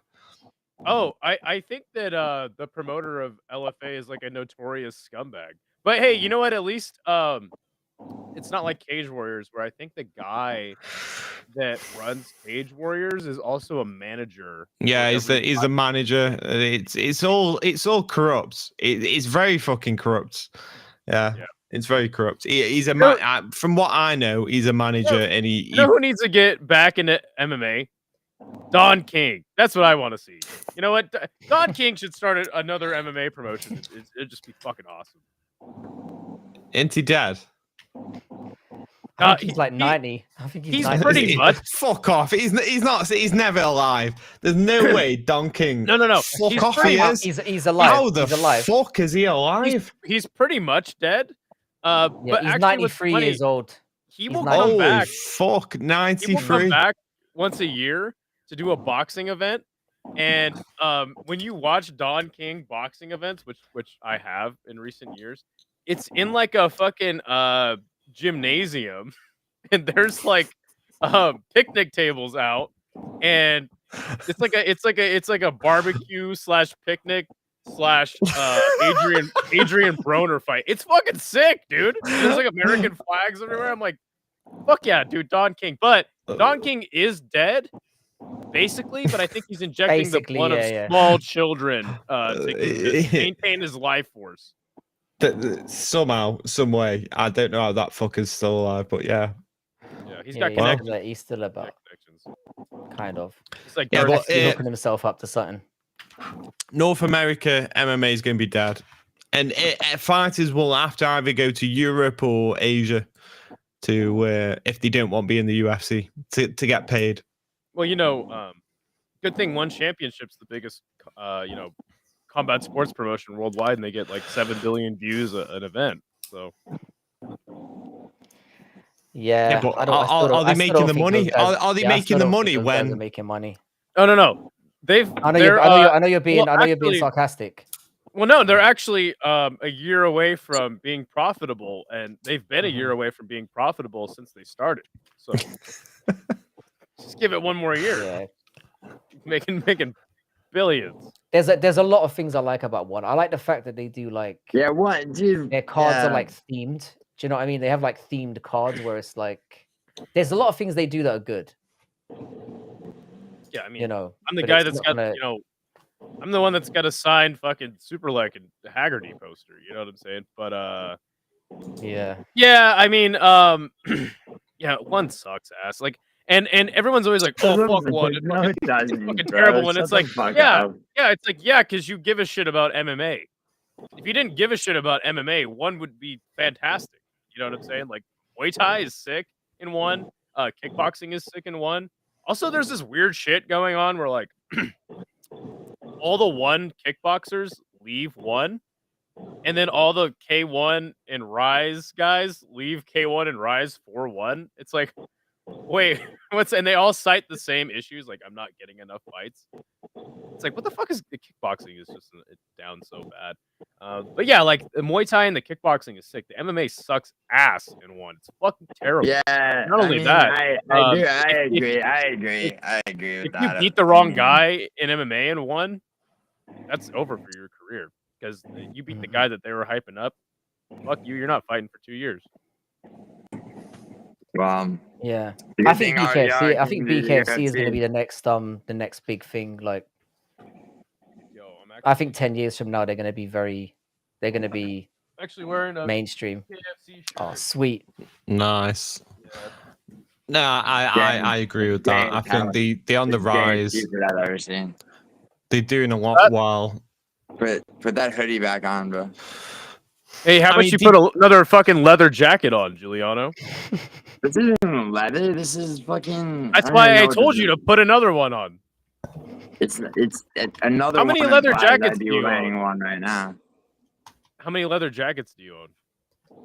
I don't know, like 6 or 7, but they're all they're all a bit different. Sounds about right. You should Yeah, I you haven't should read do it that like one. you should do it like Andrew Dice Clay, where he fucking bedazzles his name on the back of his Yo, do you jacket. remember when I asked Hank to do an Andrew Dice Clay impression and he had to No, live I don't remember that. I didn't watch that. Oh yeah. To be honest, dude, honestly, I didn't watch him do it either, but he had to look it up. He had to look up who it was. The Dice Man. Yeah. Yeah, how do you not know that? All right, anyway, Wait, these Alright, two so- British fucks don't know who Dice is, which is actually yeah, they have no idea. Got no idea what you're talking about. Yeah. Andrew Dice Clay is like he's the funniest comedian ever to people in New York. He's the funniest comic ever, and yet he's also the most just like you know he like ruins lives with how like just like unfunny he can be. He has an album called The Day the Laughter Died, and it's just like it's like you don't understand like what you're listening to. But anyway, all right, so I have a question. So UFC 318, the goddamn BMF belt is the fucking main event, which is irritating as shit, right? I forgot that was for the. Yeah, so carry on. The card is overall not bad, to be honest. What do you like? As far as like because Frankie, you opened this stream saying that you're now more optimistic in general for the UFC, given last night's card. Well, we've had two good cards back to back now, so I don't want to be complaining all the time, I guess. And we're on the verge of a mega card next year, which could be the best card that we've ever seen. Oh, don't even start. Are you being so sarcastic right now? No, I'm not. The fucking White House card. The fucking White House card. It could be a complete shit show, yeah, but I'm all for it. It might not happen. I think there's a strong chance it doesn't happen. I'm with Frankie on this not happening. If it does, you want it fucking. You need it to happen because you've been saying that John Jones is not retiring, so you need it. Bro, you need it fucking happen, boy. I don't give a fuck about John Jones unless he fights Aspinall. Yeah. Dude. Yeah, but they will. That'll be the fight. It'll be Jones Aspinall, and it'll be McGregor Perry co-main. Conor McGregor is never gonna fight, bro. It's not gonna happen. Didn't you see the face-off between Mike Perry and Conor McGregor this week? Yeah, it was. Yeah, and I saw the them two. That is fucking. Too, that is bad blood. Come on. If you said to McGregor, do you want fight at the White House? That motherfucker will do a line of coke off his desk and go, fuck yeah, bro. Yeah, fucking bring Mike Perry in, roll him out, and I'll fucking spark him. I'll spark him out. I'll spark that Giuliano out. I'll slap my ball sack around John Jones's face. There's not a fight or live that wouldn't want to be on that card. To be on this card, bro. He'll do that line of coke, and then he'll tear his ACL walking out of the house, or he'll break his dick in the fucking driveway, walking to his car. Or he'll assault somebody on the way, who's gonna get the call up to replace Conor? And once McGregor's out, the whole fucking thing falls through. It gets rescheduled. Yeah, but they wouldn't dare do that. They wouldn't do that again because of what happened. They'd put McGregor co-main. They're gonna make $350 million net worth Conor McGregor fight with his fucking broken whatever the fuck it is, finger, hand, dick. Oh yeah, no they'd say if he says he's coming back, they'll put him on. Yeah, except it might fall through. He might use it for clout, but like I don't know. He'll say he's coming back. To be huge. There's only a few fights that I think he'd actually come back for. If it isn't any of these fights, then it's a joke and he'll pull out. Mike Perry or Nate, Nate trilogy. Dude. Imagine if they did Conor and Nate at that. That would be massive. Dude, yeah. Did BMF get his? Hold on. I was gonna say BMF. Yeah. What's that? Did Nate Diaz even get his $9 million that the fucking guy owes him for the Masvidal boxing shit show? Does anyone remember? I'm sure he didn't get the whole amount, but he definitely got a bigger payday than he's ever got. So. Regardless. Yeah, I'm not too far. I don't think this necessarily happens, but if it does, as brutally said, there's not going to be a fighter on the fucking planet who's not going to want to be part of that. Well, apparently, the what I've heard this week, they've gone further into it, and they've already started. The UFC's production team are already working with the White House and on the logistics of making it happen. Whether it does, don't know, but they are. I mean, you won't be able to it. buy tickets. You won't be able to buy tickets as like a just a regular person. But... Well, this is what they were talking about, because they were saying there's a possibility they'll have fans at the events because they already have what was it, Secret Service. They already have the protocols in place with the Secret Service because Donald Trump already comes to UFC events. So there's a possibility of getting at least some fans into the event. Gio, have you been to the White House? Me? Yeah. Yes, you're Gio. Sorry, I forgot my name dude, for a moment there. Okay, look. This he hears brutally, and he's like, well, my opinion is. And then you say, Gio, what are you thinking? And he's like, me. All right, let's stop this fiasco because, okay, Idaho does this thing. This happened last night on the fucking Fight Companion where he leans back and forth from his microphone. So, all right, whatever. Have I been to the White House? What the fuck has that got to do with anything? Yeah, dude, I've been to DC. When I was younger, yeah. I was just there, and you were. I remember. My friend that I was with, who's a DC native, I wanted to go to the White House. He took me there, and there's cops all over that place. Yeah, cops. I was taking some pictures of the White House, and he's like, "Yo, watch this." What are you doing, bro? He goes up to a cop, and he's like, "Hey," and the cop's like, and he's like, "Oh, I thought you guys weren't supposed to move." And the cop, he shakes his head, and he looks at his buddy. He's like, "Yo, what the fuck's this guy's problem?" And he goes, "Cry about it." He's like, "Come on, let's go." And we walk away. Nice. Dude, your friend should have upped the ante, bro. Yeah. Yeah. I can't wait till I'm in. Dude, oh my god. He did when he smoked you on MMA Nerd. Oh, with that guy? Yeah. Big Red? Big Red. All right, dude. Yo, when's the rematch? Set it up. He ducked me in because you were like, oh, airport Wi-Fi when I was fucking on the plane. Like, destroyed you in MMA Nerd. I think you got. Yeah, all right. So, all right, fucking let him beat me on picks, bro. Anyway, what I was gonna use this to segue is I think that logistically it would work if you had fans there, but it would kind of be like that Madison Square Garden boxing card where you had like a select group of fans and then you had a bunch of people watching from like the other street. You know what I'm saying? So it would actually suck ass as far as a fan experience goes.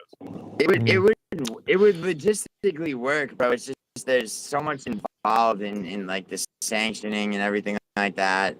And then you got two of the most unreliable fuck-ups, John Jones and Conor McGregor, when it comes to actually arriving to fight.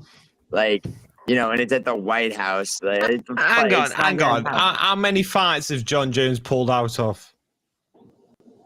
I mean, how many fights has he pulled out of completely, or how many fights has he delayed forever and then? Yeah, but once it's booked, that's a different thing altogether. Okay, so you take his stalling out with Conor McGregor, just complete no showing, and then he's about to show up, and then he gets injured and everything. Just that. No, you're on about John Jones. I'm talking about John Jones. If they boot that, then John Jones will turn up. The thing with Conor, it's Conor, but it's worth that risk, isn't it? For the UFC, it's always going to be worth the risk. Just don't main event it, co-main it, and then have a backup ready. Yeah, but then it's like Donald Trump. What happens? Donald Trump doesn't care about the backup, and he's like, I'm canceling this shit. Like, Donald Trump's another person that, like. It's just okay. He's had 8 canceled fights in his career. I just looked it up. Who's that? John Jones. Oh, yeah, but of what reason? That's a good point. Drug test failure. I think the only time he ever really actually legit pulled out of a fight was the Chael Sonnen fight. Yeah, but I don't even think he never agreed to it. So saying he pulled out is probably not true. Okay. What if John Jones fails a drug test for his night? He's back in the testing for fails a drug test a week. What is it? Nobody fails drug tests anymore.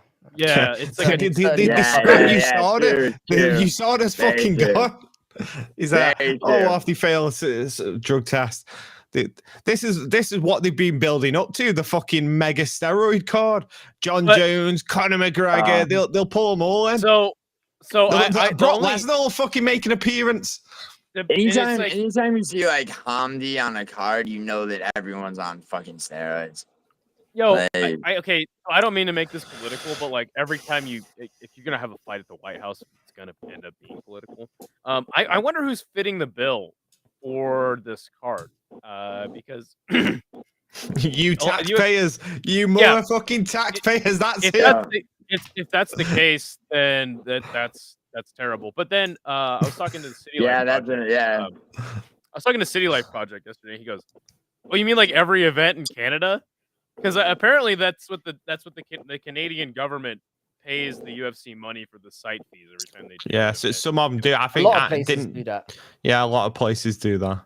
So he's like, "Oh, you mean what are you talking about? Does anyone give a fuck about USA fighters?" Well, I think he has a great point though, because I was thinking about that. I was like, "Oh man, that's gonna be terrible." He's like, "They do that all the time." So now you just get a taste of your own medicine. So I guess I'm using that to ask you Brits, what do you think about the UFC holding an event at the White House? Are you just laughing your ass off, or are you? No, I love it. I love the spectacle. I'm all for it. I like that shit. I mean, they're grasping on what they're probably laughing their ass off, but in an excited to fucking see it way. You know what I mean? No, I've just said Frankie? I'm not laughing. What do you think, Frankie? No, I mean, sorry, what was that? I was zoning out. What was the question? Oh, you're good. What do you think as a Brit? What do you think about the UFC potentially holding an event at the White House? Couldn't give less of a fuck, mate. The only reason why I'm kind of intrigued by it is because I spoke about this on my stream yesterday, I think, or the day before. It guarantees that we're going to get another stacked as fuck card, and as crazy as UFC 300 there were problems with it in that it affected a lot of cards after that, because there was a lot of talent that was pulled into one card, and it felt like we got it kind of buggered things for a few months. And I'm gonna interrupt you for just a second, but I think UFC 299, 300, and 301. 301 was great, yeah. 298 was 298, 299, and 300. But I meant it more had a knock-on effect later on down the year, if you know what I mean. A couple of months later, we had Dead Zone for a little while. And I'm saying it's because they had 4 stacked cards in a row, and that added.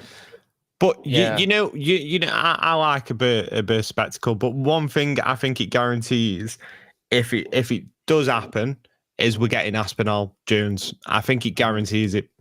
If that event gets booked, that is the saving grace of why we'll get Jones versus Aspinall. And what a shame it would be to end this era of MMA without seeing that fight.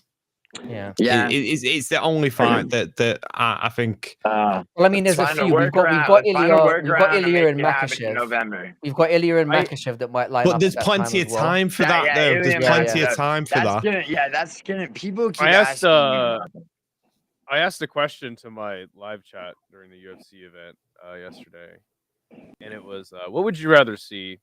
And I'd like an answer from all of you guys individually, one at a time, Giuliano. But who would you rather see? Fucking word. Dude, I've been quiet. I've been the quietest one for the last 15 minutes on purpose. What would you rather see? Stipe? Jesus Christ. Would you rather see John versus Tom? Would you rather see John versus Tom? John versus Francis, or Francis versus Tom? John versus Aspinall, bro. John Jones versus Aspinall.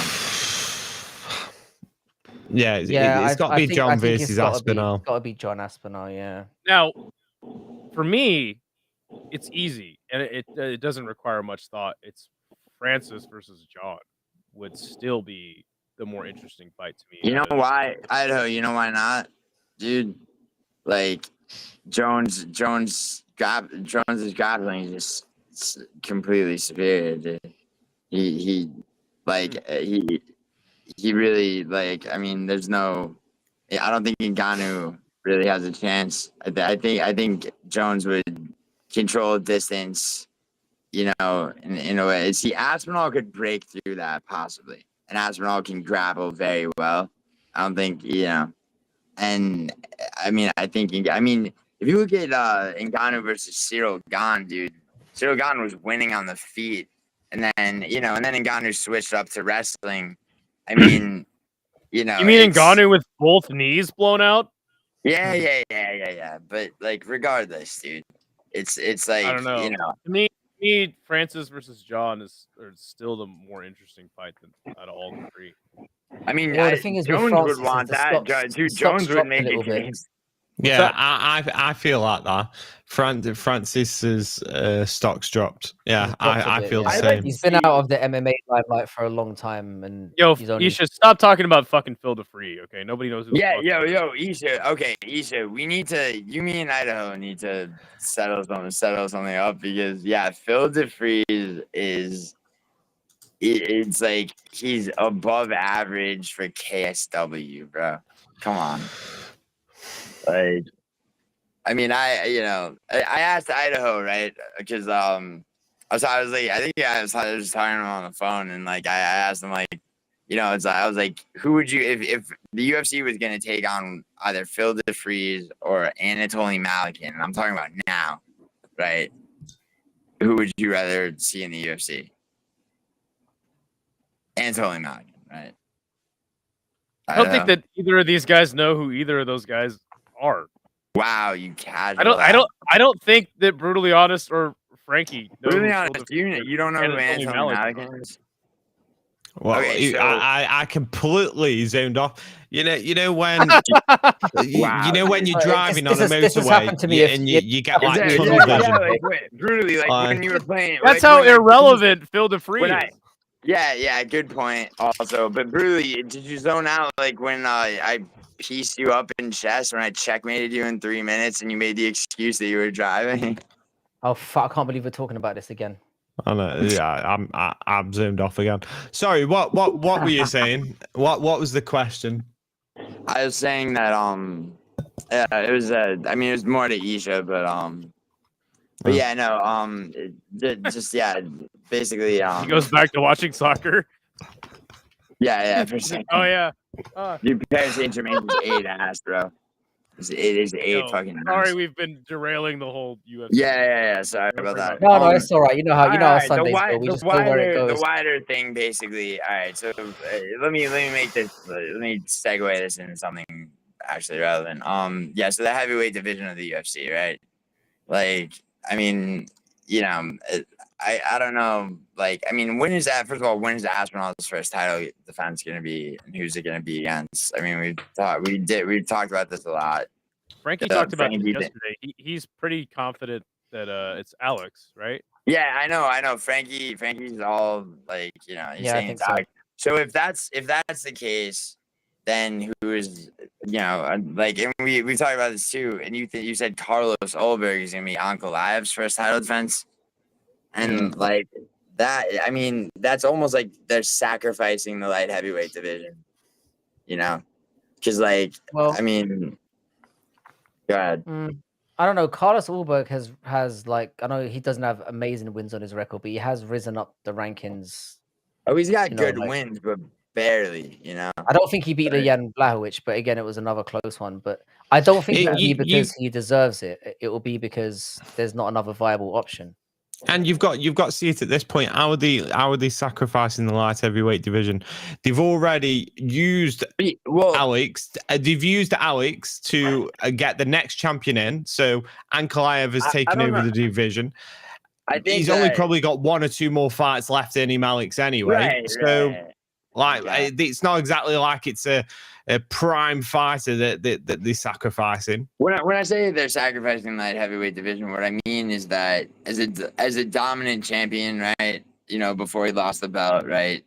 In the UFC is traditionally given dominant champions an immediate rematch, and I mean, yeah, but that's when there hasn't been another avenue to explore. We have a different avenue that probably benefits the heavyweight division, benefits the UFC. The light heavyweight division's good where it's at anyway. Yeah, I mean that fight, ends very quickly, right? And as I've said, and I mean I get Frankie's point about how much of a draw Pereira versus Aspinall would potentially be, but how does he fucking dude? I know Isha, but he's still better than Phil the Freeze. Sorry. But also it's why do you keep having these side conversations? It's if you understood it would okay. Yeah, but anyway, yeah, but it's okay, so then they give they move Alex Pereira up to heavyweight to get trucked through by Aspinall, and then he retires, or do they have an immediate rematch where he has? I mean, I don't think he would win a rematch against Ankalaev, but he has a shot, way more of a shot at that, and he has, it's that. I mean, the draw to Ankalaev's first title defense is that rematch. So, I mean, isn't Aspinall enough of a draw, on his own, fighting at all? Yeah, fuck you, Shadow. I just want to ask you a question, Giuliano. Yes. Whose tits are better, Mick Parkin or Mackenzie Dern? Mackenzie Dern or Mick Parkin? Can I say Ivo Aslan? Is that an option? You give him a fucking multiple choice question, and the lad goes completely off script. Say or B? Nope. Fucking C. That's what I'm. That Milet Stoner alt is in here, by the way. It's got to be Mackenzie Dern because she has. Female. Mackenzie Dern, obviously. Female tits, right? But Mick Parkins are probably bigger. Dude, Mick Parkins not even that fat, dude. You could have chosen any other. Yeah, but pound for pound, Mackenzie Dern's tits, for sure. Right. I'm trying to think. Dude, fucking, what's that box? She's the bantamweight boxing. It's Cherneka Johnson or whatever. She has fucking heavy, life-giving tits full of nourishment. You see the fucking face off? Hang on, are you sucking the nourishment out? Are you one of those fucking children that didn't get enough fucking milk? That now, when you think of tits, you think of nourishment, and you just want to suck out. Why do you have to make everything? There's a few pregnant women at work that I can put you in touch with if you want to take out the fucking nourishment. Dude, no, I've never understood it's just words, brutally. You have to make everything into a fetish. We're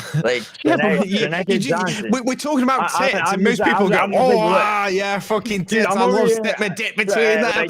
Step my dick between them, boys. And he's there going, lads, I think there might be some nourishment in them tits. Bro. You're over here, you're talking about titties.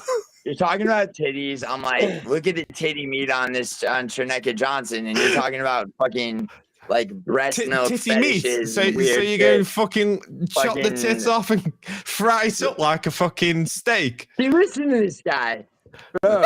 It's your vocabulary that you're using. First it's nourishment, then you're talking about meaty tits. Serial killer. Meaty fucking tits. Fucking hell. Really, your imagination. Dude, do you have a file for me for the video you cut on me? The one you did, Good Noodle? It's all cannibalism, though. No. I just meant to. Sadly, no. All right, anyway, so you asked me. Mackenzie Dern would be my answer. You made me Not think for about fun. it though, brutally. You made me Fuck think about me, it. that took forever. Oh my god. I mean, what the fuck? I forgot what we were saying, I forgot what we were originally talking about. I'm not gonna lie. I I've still zoned out can't like get 4 over that. times He's, tonight. Frankie, can we just talk about titties for the rest of the stream, bro? I mean, might as well. Not with you, no. Not with you, no. I don't want to. I don't want that. You're taking Like, the fun out of titties, Giuliano. Yeah, tits are supposed to be just like That's fun, accent.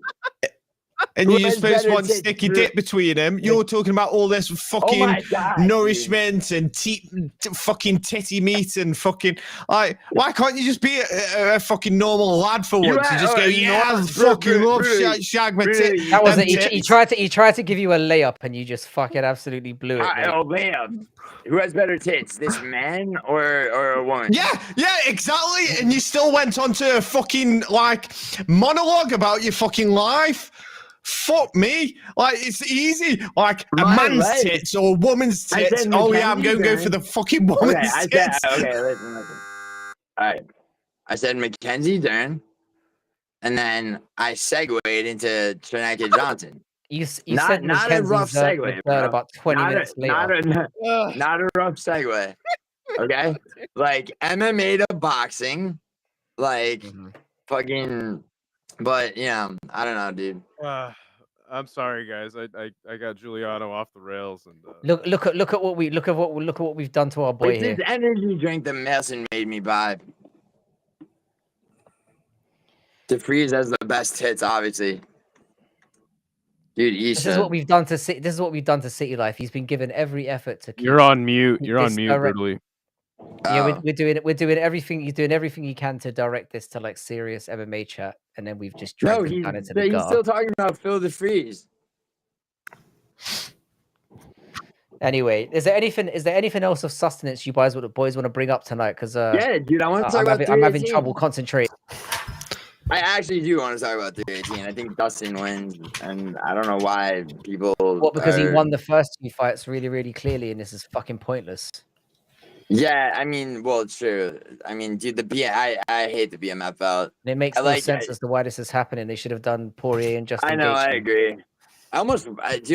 New Orleans is so dope though. I literally almost got tickets to this, but then it's like I've only been to Apex cards live. I've never fucking gone to a pay-per-view card. I don't want the first one to be the fucking BMF belt.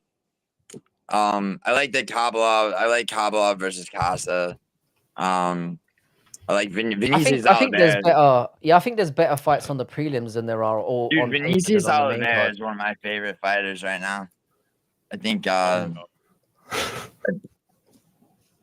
trying to think who It's not blowing my mind, this card, but it should be good for like, I don't know. I'm optimistic again, is what I'm saying. We've had 2 cards that I've managed to sit through and actually enjoy, which I haven't been able to say for a long fucking time. At least since last year. So we come on here a lot and we complain about how horrible the UFC is and whatnot, and it's like you guys complain. Well, yeah, I think rightfully so. I mean, yeah. I mean, dude. Well, I asked Giuliano last night. I was like, "What do you rate this card out of 10?" And he said 7, and I was like, "Well, I said 7.5." Yeah, but I'm like, okay, but like, based on UFC expectations, not like your regular combat sports, broadcasting expectations. So like, I have to give the UFC the benefit of the doubt because I'm already kind of expecting every card to not be super good. So as far as what Frankie said, like the last 2 cards have been pretty damn good. Yeah. I think Ido and I both find ourselves in the position of defending the UFC, more than, you know what I mean? Like, a little bit. Yeah. Like, I mean, and I get. There's a lot about that. I mean, I get that, like, in the UK, you guys have to stay up, like, later than you want to. And so it's just, like, the bar is higher for, like, you're like, fuck, this isn't worth it. Like, that type of shit. But I mean, honestly, on 318, I think, like, I mean, it's like, it's like, does the main event have potential, or is it going to be, I think Frankie's right. I think that it's a stat. Like the early prelims and prelims are pretty stacked, but you know, I it's like I think that it's kind of irritating Bruno Ferreira is getting a layup because he should be getting a ranked opponent. There's like, things like that. But I mean, yeah, it has potential for sure. I think you make a good point because like when Max versus Justin was announced, I was like, oh, dude, this is gonna be such a sick fight. And I don't know, man. I think Max is gonna get hurt by Justin, and then Max just goes in there and like absolutely outclasses him the entire time and knocks him out in the last second. Bro, wow, and that fight would not a second left. And that fight would have not. That fight would have really not been that good had he not had that. Yeah, because it was an outclassing from beginning to end. It was just it wasn't memorable for that. It was more it was memorable in that it was memorable in that Max went in there and did what we didn't expect him to do against someone who we thought was going to be too powerful for him. Yeah, but it was. And now it's like Holloway's jaw's been tested and not passed. Finally, It's a period though. But like I will say, but now he's going back. It's a very safe bet. Putting these two together is a safe bet, and even that ultimately it doesn't matter who wins. Yeah, it's going to be a great fight in isolation, or it should be a good. And I think that the like just like motivation wise, right? I mean, Dustin Poirier wants to go out with something tangible, being the BMF belt. He wants to go out probably, You do realize he was the interim champ. Yes, of course. That's more. That's more. Than the fucking BMF. Of course, dude. I hate the fucking BMF belt. But you just said he wants to go out with something tangible. Like he's already out. I think him getting a main event in Louisiana is more significant than the BMF belt. And I know. But it's just basically going to be his fucking funeral, isn't it? That's why it says it's going to be the fucking funeral of. I have a couple of things to ask you guys. First of all, who was closer to their prime when they fought the second time, Dustin or Max? Max. I think Max. What about you, Brutally? You don't think? Who was closer to their prime the second time Dustin and Max fought?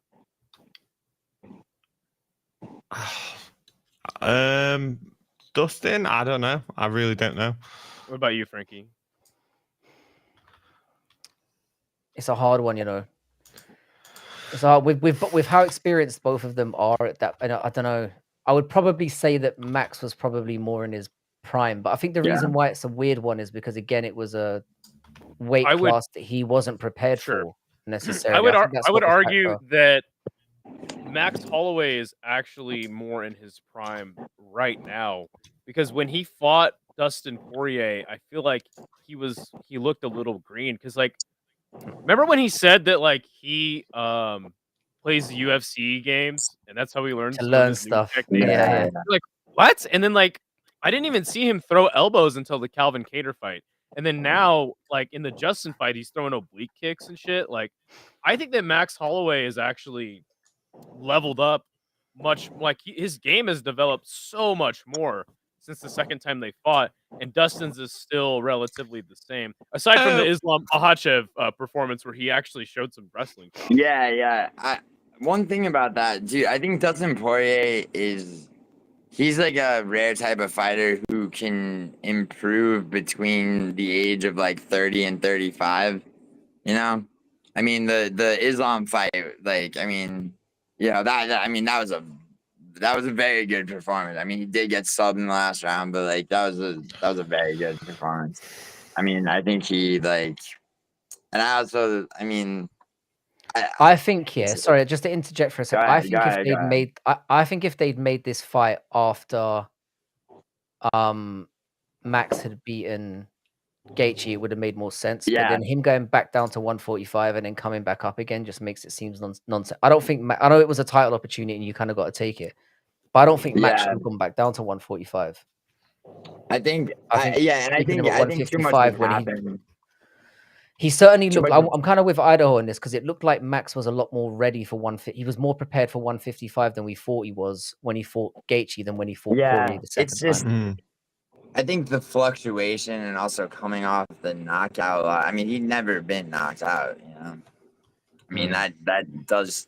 You know, I mean that does change things. Yeah, I mean, even but we're talking what, 9 months.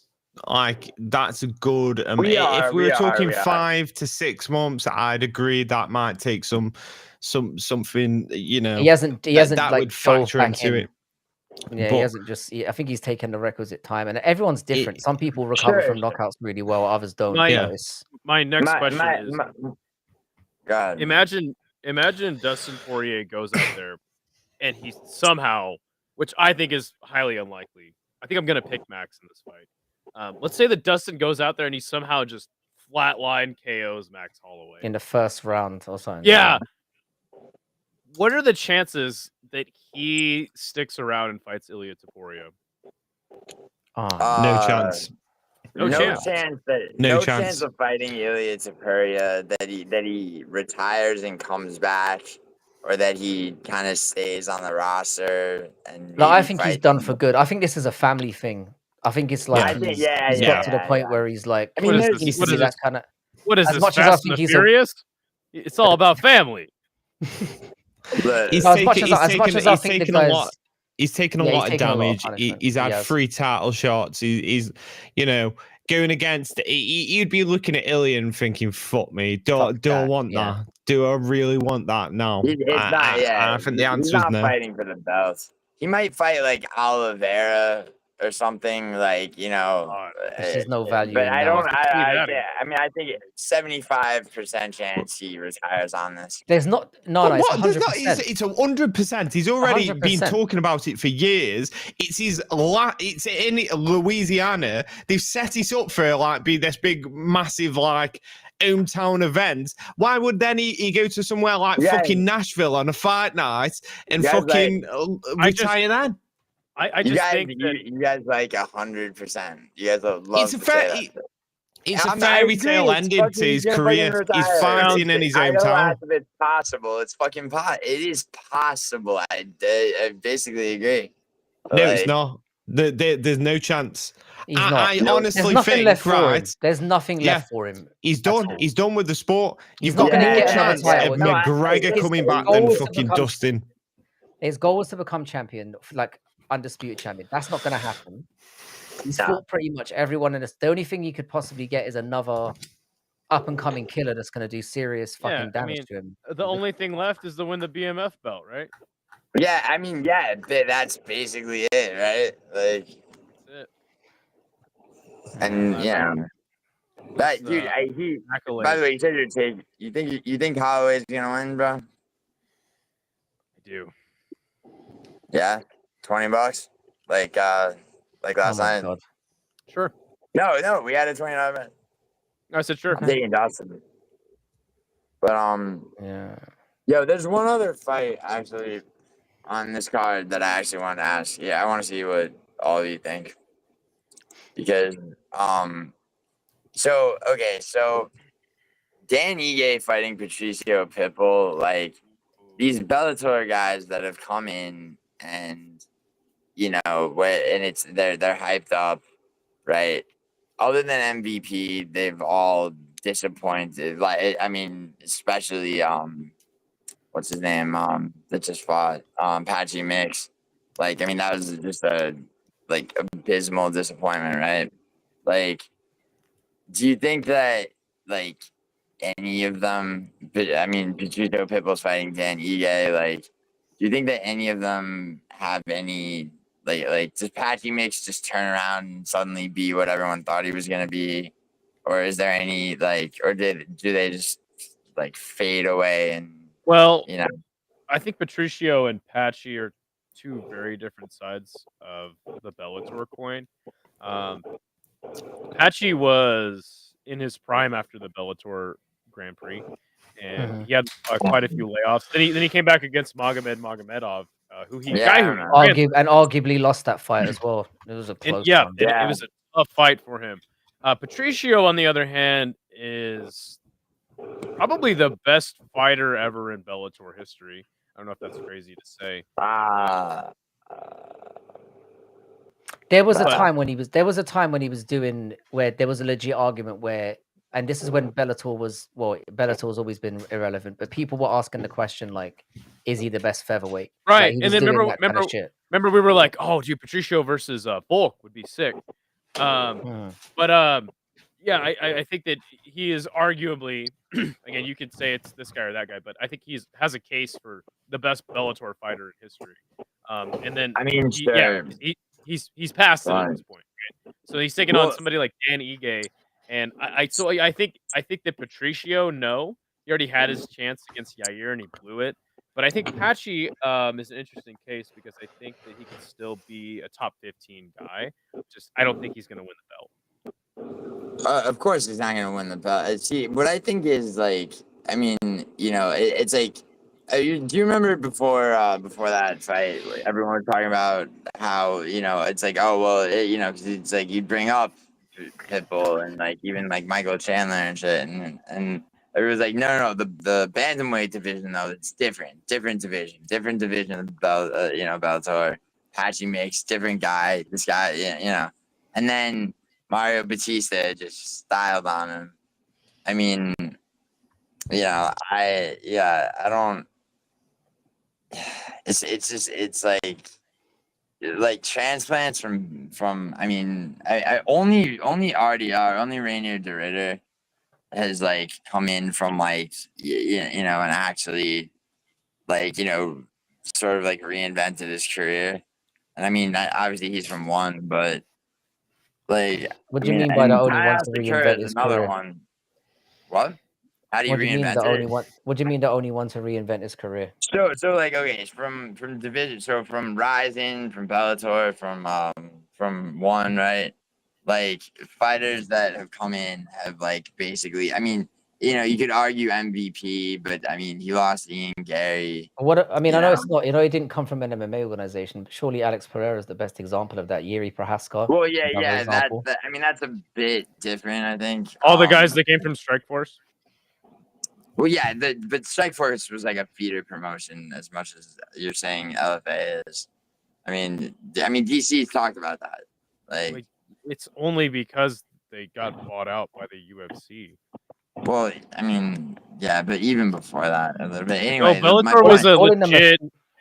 Bellator was a legit alternative. Or sorry, Strikeforce was a legit alternative. Alternative. It was a legit alternative. Yeah. UFC wasn't as big as it was. I understand that. What I'm saying is like okay. So what I'm saying basically is like Rainier de Ritter got like chased around divisions by Anatoly Malakin and won, and then comes to the UFC. And beats just beats Gerald Mearshart, finishes Kevin Holland, fraud checks Bo Nickel. He's about to probably beat Robert Whittaker. Yeah, somebody said that Alexander Volkov also came from Bellator. So yeah, like the answer is no. MVP is the one that came from another promotion and reinvented his career. No, that's not. There's been loads of. I'm talking about right now, dude. I'm saying like. Is there anyone right now that you think I like think that the question is from another I think division? The question is I think the question is unfair because you only have a few major MMA promotions at this point. Right. Well, regardless, like I'm saying, like, is there anyone like? Because like I mean, Phil. There's Phil that you just talked about. Phil. You just wanted to talk about Phil DeFries again. You're posing the question of like. Is Patricio Pitbull or Patchy Mix have potential to be champion? No, they don't. Yeah, I don't think so either. Like, I can't think of anyone. I mean, like the way that Kai Asakura got fast tracked to his title shot. Like, I mean, well, he should have. Sure. I mean, that was good for the flyweight division, but he wasn't. He didn't have a chance against Fantoja. Like, really. I mean. I'm just like, I don't know. It's just like I do think about this sometimes, like because it's like ultimately like think about Giuliano sitting there late at night while he's streaming to his chat, and he's just thinking about what Bellator. Dude, my chat, dude, half the time my chat's talking about fucking like anything but MMA. It's like fucking videos of my live streams are 2 separate channels, basically. Right, boys, I'm going to have to go. Yeah, I'm I've got heading work off in in the a minute morning. soon as well. I'm kind of. So, I forgot I've got work in the morning as well. I'm like. Yeah. Have a good one, boys. Catch you in a bit. Yeah, All right, take it sounds easy, good, bro. Brutally. Good talking to you, man. And you guys. See you in a bit. Bye. Yeah. I'm probably gonna wrap it up now as well. Yeah, sorry we derailed the stream for like an hour. No, talking it's about all right. These Phil are Korean. what Sundays are for. We kind of just like go off on one a bit. It's more fun that way. Yeah. So it's been an interesting. There's been interesting segues and stuff. It's been interesting. Yeah. Oh, yo, Robert Valentine's fighting Gautier. That's gonna be a slaughter. I just saw that. Sorry. Gautier. Excellent. Hey Frankie, man. Yeah. I started tuning into your channel like for the full streams, and like dude, you do great work over here, man. So it's an honor to be on every time. I appreciate it. No, I appreciate you guys. It's like I said, it's the Sunday ones are definitely getting they're becoming like a staple of just like there's people who turn up and enjoy just like, you know, things getting a little bit wild in here. So I appreciate the fact that you guys take the time to come on because it's it adds a different dimension to things. So and certainly some people are enjoying the fact that we get so many voices on here. It's really good timing to have it after we've had a big card, regardless of whether it's been good or bad, to just get different opinions on things. So I appreciate the fact that you're taking the time to do it. Yeah, sorry I was late. I was fucking up all night long. I streamed for fucking Yeah, I've been up all night too. Sorry, I'm like fucking retarded today. I mean, it was the same for me. I was out all day as well, and literally, I was scrambling because I set the stream up earlier, and then I was scrambling to kind of get ready and stuff, and it was all a bit it felt a little bit what do you call it, rushed today. But like, I appreciate having you on. Like, it's always great, and we'll keep doing them on a Sunday. I want to try and get City Life on here at some point as well. Oh yeah, because, you should. I mean, he's gonna absolutely rip me apart because I am not a hardcore in any way, shape, or form. But he's somebody that I definitely want to learn from. Isha is a good dude. He actually streamed K1 with me. We did like a co-stream on both of our channels, so he's a solid dude, and he has helped me get into the the regional scene so much. Like he knows so much about. This is what I need. Isha knows everything about MMA. Very educated MMA fan. Dude. Yeah, you see, this is why, because I tune into his live streams quite often and just like lurk around. But it's like a lot of the times because I don't really have time to. First of all, I was saying this in the chat earlier. I don't have. First of all, the reason why I mainly watch UFC and I'll sometimes watch, the obvious ones like PFL, and I'll watch the odd one event is because they're kind of just easy to access. Whereas I don't know what some of these other promotions are. And a lot of the times when people turn up from Brave or Octagon or wherever, I don't really have much background knowledge on who they are because, first of all, I don't know how to access them. I don't know when they're on. You should usually being able to give, having somebody who knows how they work, and just to point me in the right direction, because Isha's the right guy. I don't have the usually has a link when he does Fight Companions. Isha will usually have a link to so that you can watch it. That would be helpful. Yeah, Isha's dope, dude. When are you gonna get Paradox on to let me have Paradox is always welcome on. Yeah, but I'm saying, when are you gonna get him on so I can have a Britain versus America debate with him? Which country is soft? We can do that this week if that's Paradox, how it's gonna go. Paradox folds under questioning. No, I think he can hold his own. Oh yeah. I mean, I'm kind of joking, but also, like buying the pay-per-views does help. Actually, purchasing stuff does help. Yeah, I mean, I just need to be pointed in the right direction. I need to know what's worth looking for and how regular stuff is on, because the way that my life is now. I've been watching his channel for a couple of years, and he's helped me expand my MMA knowledge. Yeah, dude, Isha. We were at a brewery, and I saw Isha had handwritten notes on a Ryzen card that was coming up. I was looking at him. It's like he lives and breathes the shit. So, yeah. Yeah, it would be good to pick his brain. Like if he's expecting some like intellectual back and forth in MMA, he's going to be very disappointed on my side. But like, Nah, Unless he's it's to do with mainstream stuff. No, dude, and this is why I love the community, right? Is because certain people have more knowledge about this side of combat sports, and other people have more knowledge about something more obscure or different. So it's great. I love that yeah, because I love fighting. I community. love watching fighting, and that's the thing. I feel like I'm missing out on so Hey, much by just hey, you like know what, I feel like my Ricky? apathy towards MMA is more apathy towards the UFC than it is towards Hmm. actual Yeah. No, fighting. fucking fighting. Yeah, It's all well, the same. Frankie, Isha said that the UFC is his 5th favorite promotion. So, you know. Yeah, no, I'm definitely up for expanding what I know about it and get, because I feel like if I had more of an understanding of where guys were coming from, it would add more to the UFC experience as well. Because a lot of guys Yeah. end up going there, it's just the way that it is. Yeah. But yeah, thanks very much, boys. I appreciate Yeah, you. definitely. Is there anyone who's on right now who's worth jumping over to if people want to continue?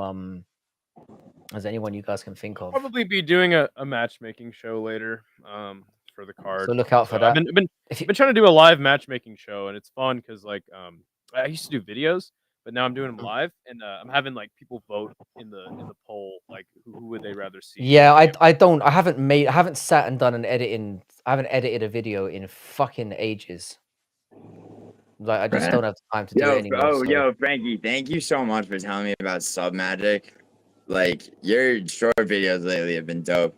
I've been fucking with it, and like I just have a backlog of shit to put up. I put up one, but like, that's just It's fire. pretty deep. If you're somebody who's here right now and you make MMA content, Sub Magic is kind of expensive, but it's probably the best. It's not that bad. It's probably the best like AI producing like for producing shorts is probably the best program out there at the moment. I mean, it's like $600 a year or something. It's not ridiculous to get a worthwhile. City Life can shout out a channel, absolutely. It's like, also, if anyone wants to not pay the full price, just like, I mean, I have an account, like, just like go halves or 3 ways with it on mine. Yeah, I paid for the year like a couple of weeks ago, and it's like, I think it's gonna be worth its weight, to be fair. Yeah. Oh yeah. Yeah. You've been pumping out short videos, bro. Yeah, because it's easy because I'm not like a serious. You guys know I'm not a serious YouTuber. I just do this for this. It's just to banter around, but it's an easy way to like just do a live and then you just pump it into the system, and then whatever comes out, it's easy stuff. I'm very lazy when it comes to this stuff. I wouldn't even. Bro, Frankie, Sniff had a live stream that was like he did a really good stream like recently, and so I just like I took it and put it into Sub Magic. And I keep trying to like send him the short videos to post. He needs to do it, but Ryzen. Oh yeah, there you go. Ryzen. These are the ones I need to look out for. That's I do know about Ryzen, obviously, but like again, I don't watch it religiously. It'll be more like if I happen to stumble on it. I don't know when it's on or like I used to only watch the New Year's Eve cards, but again, Misha's been putting me on to like more of the cards. Yeah, we did a fight companion for the New Year's Eve one, but dude, Black Combat is fire. Isha told me about that last month actually.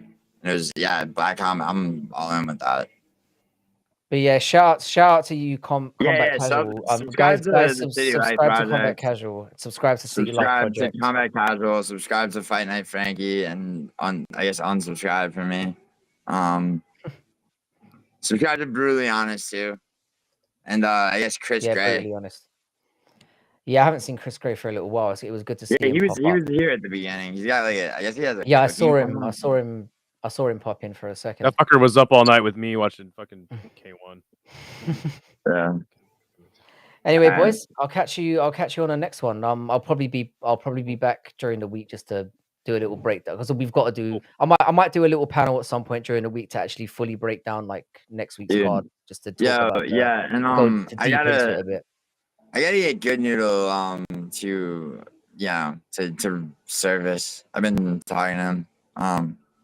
Just like it's been a minute. Yeah, he called me at like 4 o'clock in the morning like a week ago. I was like or 3 o'clock in the morning when I was like in the middle of a work week. I was like, Was he? Fuck's Yeah. going on? Was he He like? called me on Discord. How many No, shots? I didn't answer because I was like, I literally woke up and Oh, really? because Discord makes a weird sound when it's. I thought, Yeah. Dude, like yeah. an alarm was going on off in the house that I didn't know about. I was confused. Dude, some of the best conversations with Good Noodle are after he's like 3 glasses of scotch and calls you off. No, like, before I head off, I'm gonna say I do love having Good Noodle on because he's the ultimate contrarian. You can guarantee when Good Noodle comes on, he's gonna say something that you're like, and then we all could just dive on him and just like it's like a cannibalism. Yeah. He also for it. cried when Oliveira lost. I thought you said he loved it. I thought you said he was in Idiot. Dude, it was the weird. Dude, it was the weirdest thing. It's like he realized his love for Charles Oliveira as he was being at the wrong polarized. That's fucking gay as fuck. Yeah, no, I Anyway, know, boys. dude. I told Idaho. I City Life. texted Did you Idaho put in about that. He texted me back in all caps. He's like, "That's so fucking gay, man." Yeah. But nah. Yeah, S Dogs is a good one. S Dogs is a good one to go to as well. Sorry, boys. I'm gonna have to because I keep doing this. I'll say bye and then I'll be like, and then we'll get into something else. Yeah. Guys, thank you to everyone in the chat who's turned up. Subscribe to City Life. Subscribe to Giuliano Argenti. Subscribe to Brutally Honest MMA. Don't subscribe to me. Let's not do that. No, I'm joking. So, yeah, sure, if you want. I hate self-promotion, man. I love promoting everybody else, but yeah. Anyway, we'll meet up at some point during the week to talk about the next big number card. Have a great weekend, everyone. And yeah, we'll catch you for the next one. Thanks for hanging out.